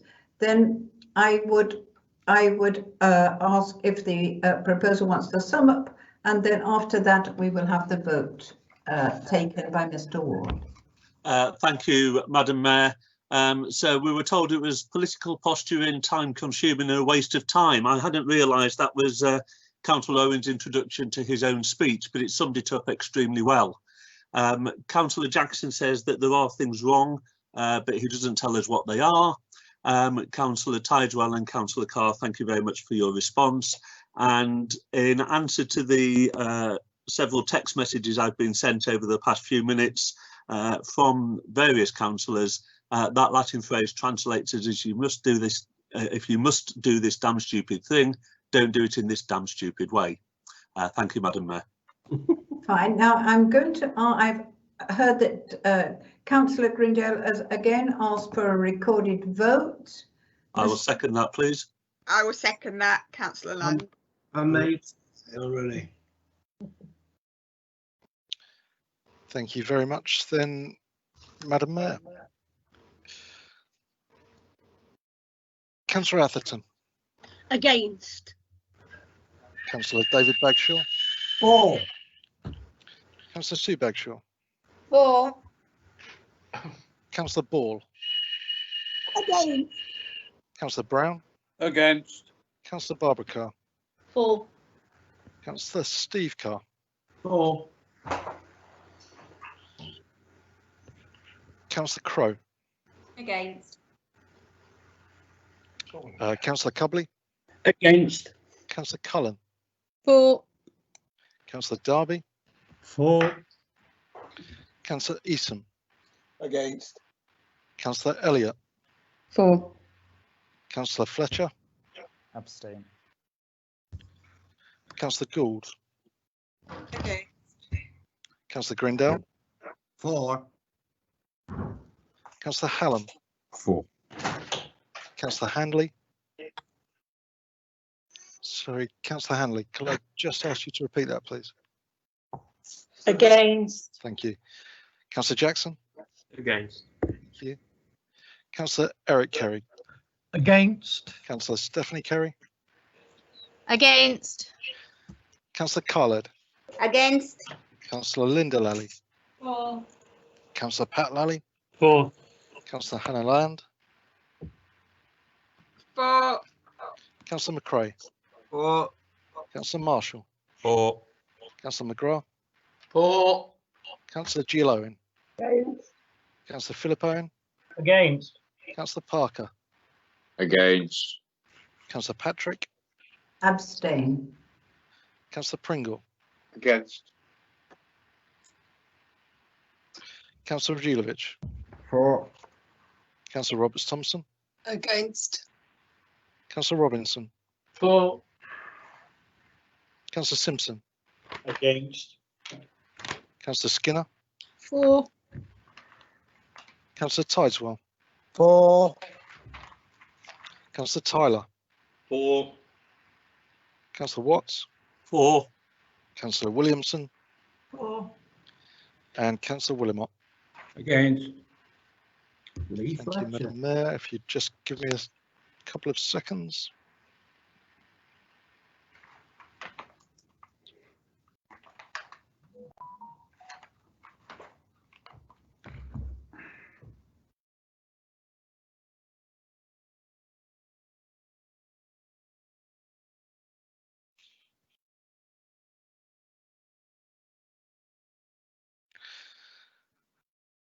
Thank you, Madam Mayor. So that's 22 for, 19 against, and 2 abstentions. So that's carried.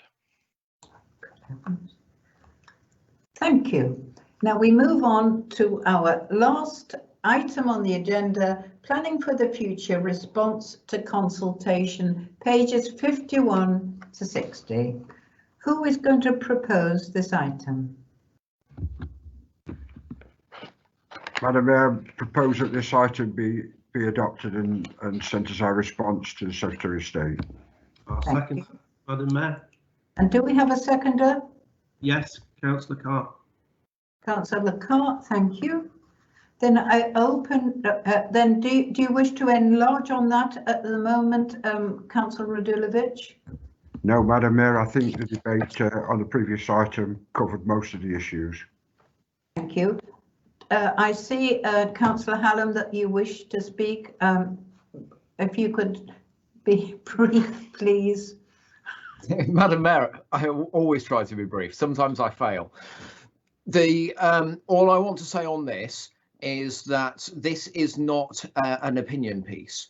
The formation of this report, of this letter, has come in consultation with all members of the Jobs and Economy Committee and all members of the Planning Committee. So anybody of any persuasion or none that chose to put their feedback in, as you can see from the enclosed for reference reports, their points were taken down by council officers, put into planning language, and turned into this letter, which the chief executive has very kindly put her name to. So in that sense, I don't think there's anything to object to, because this is the holistic views of everybody on the council in those committees who are affected by it, who have chosen to express their views. Thank you, Madam Mayor. Thank you. And now I have Councillor Philip Owen, please. Yes, thank you, Madam Mayor. The consultation was by way of a questionnaire from central government, and I expected to see the responses to the individual questions on that questionnaire presented tonight for us to either approve or not approve. And that's what we asked for, and that's what we were promised. This is simply a letter of overarching statements. So I'm not prepared to support it because I don't know what the answers are to the questions. So I will just pick up one particular point as it's late, and that's the second paragraph. Fundamentally, the council considers that the white paper fails to acknowledge that local democracy must underpin plan making and planning decisions. And then it goes on to talk about local councils being in the best position to make these decisions and represent their local communities. Well, I'm not sure what's meant by representation of their local communities. At the planning committee here in Broxtowe, if you try to represent your interests of your constituents, you're told to shut up. As we saw last time, you're told to shut up. In fact, you're screamed at to shut up. And if you don't, then you're muted. So is that what this document means about representing your local communities? Because if that's what it means, then surely I'm not prepared to support it. And really, I think that we should have had the full documentation with all of the questions, all of the answers that we could consider and make a decision upon. So I'm not going to support this. I will abstain, but really it's totally unsatisfactory. It seems as though you don't want us to see what's being said in the documentation. This is a council that's become increasingly secretive, whether it's planning matters or whether it's Kimberley Leisure Centre. It's a secretive council and it's totally unacceptable. Thank you, Councillor Owen. Councillor Hallam, I see you in front of me. What would you like to, what is your response? Point of clarification, Madam Mayor, thank you. I don't know anything of the consultation that Councillor Owen speaks of. It's not, this is not what the planning department, this planning authority has been asked to do. This planning authority was invited to send its own feedback in its own words to government, and so yeah, unfortunately I don't know anything about a questionnaire. I think it would be kind of patronising of the government to ask a local authority to fill out a questionnaire. I think that government would appreciate that, since we're experts in the matter, that we use our own words to express it. This was the way the council officers were instructed to send responses. This is what we've done through the committee structure, and this is what we're proposing to do through this council. The fact that Councillor Owen chooses to make this into some sort of Machiavellian plot is more an indication of his own mental state rather than that of this administration. I think we should not make personal remarks. I don't think it was personal. And now, thank you. And now I go over to Steve Cast. I realise that it's getting late. So Steve, please, Councillor Carr, do carry on. Yes, I was just going to point out, Madam Mayor, that it is 22:19. And this Teams meeting will probably end at past. That's what happened at the planning meeting, but I'm afraid Councillors Jackson and Councillor Owen would not shut up and risk the meeting curtailing. That's what happened. I'm terribly sorry that Councillor Owen feels that we're secretive, but he should have sat in our shoes from 2015 to 2019, and that's what secretive felt like. Thank you. Thank you. Now, if that is true, and this meeting is going to be closed in 10 minutes, then I would ask people either not to speak or just to speak very, very, very briefly, because I don't want to be cut off. Sarge. Yes, Madam Mayor, if I may. there's been a lot of discussion today and comment made about reference to the planning committee and actions of members being asked to not speak and the manner in which they've been spoken to. If I kindly ask members to refrain from particular reference to that meeting and to address the matters on hand, and to obviously kindly treat each other as respectfully as they can for the remainder of this meeting, because I am afraid it does keep straying to points which I'm finding members rightfully would refrain from doing. Thank you. Then I am going to ask for advice from Mr. Ward, please. Thank you, Madam Mayor. I can see that Councillors Jackson and Pringle have indicated that they'd like to speak. Well, what will happen at 10:30? Because if we're going to, then I would ask them to speak. Just one sentence, please, or very quickly, so that we can go to the vote. And we're asked for, I think we're being asked for a recorded vote, or not? If not, okay, right then. Yes, recorded vote, please. Right. Then I'm going to ask for advice on these last three people, because that will take us over 10:30. Through you, Madam Mayor, perhaps we should take the three people and see where that possibly takes us. Okay, that's fine. Then Councillor Carr, please. Spoken. I've already spoken, Madam Mayor. Councillor Pringle. Thank you, Madam Mayor. This particular topic, I've now been in, actually this has been the fourth meeting I've been in where we've asked for it to be produced in a certain way, and the way that was asked to be produced was for us to look at the letter that was being sent out and then to vote on it. Well, what we've got is a letter that doesn't respond to what we've discussed about in the last four meetings, and we're being asked to vote on it, which I think is not quite right. There's something wrong here, that we're looking at this thing again for the fourth time, and we still don't know exactly what. And if this is the letter that's being sent, it doesn't address all the things that we discussed in the previous three meetings. Thank you very much. Thank you. Councillor Richard Jackson, to finish with, please. Yes, thank you, Madam Mayor. There's a couple of things. Can I respectfully ask if there is a time limit on meetings that we could be told at the beginning, rather than within a few minutes of that time limit being reached, because it might have affected the way that people spoke earlier on during the meeting.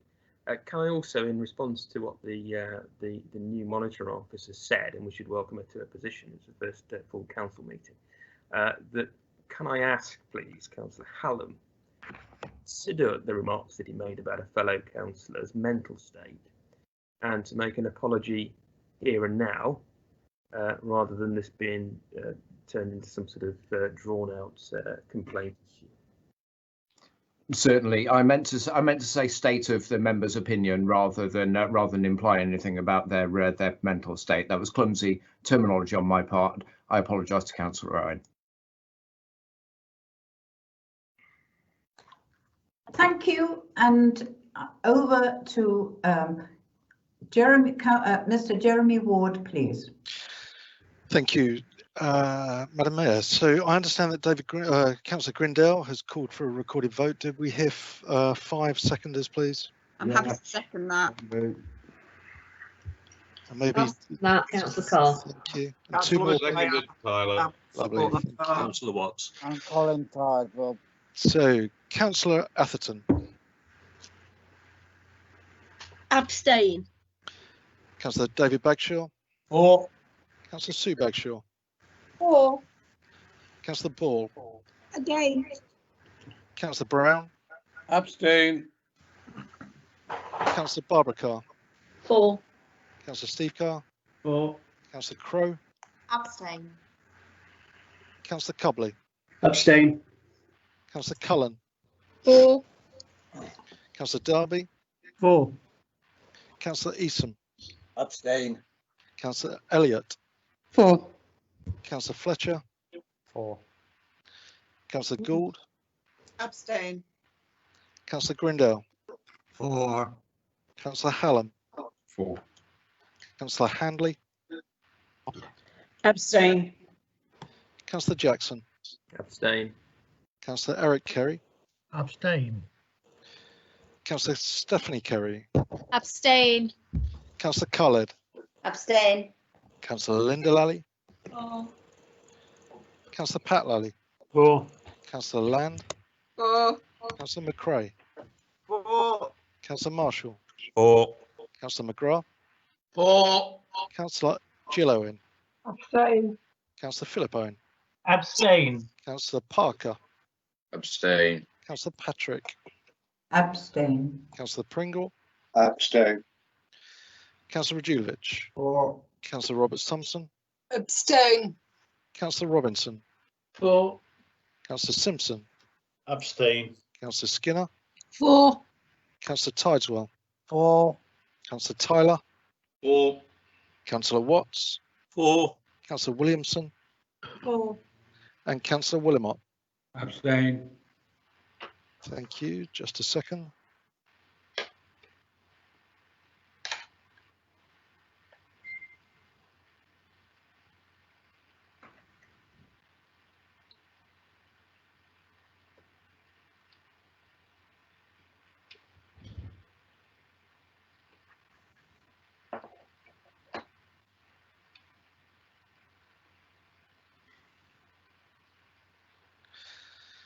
Thank you very much, councillors. So that's 23 for, 1 against and 19 abstentions. So that's carried, Madam Mayor. Thank you. And finally, thank you for all your attention, all your contributions. Our next council meeting is on Wednesday, the 16th of December. This meeting is now closed at 10:27. Good night, everybody, and I declare this meeting closed. Thank you. Good night. Cheerio. Night, Madam Mayor. Good night, Janet. Good night.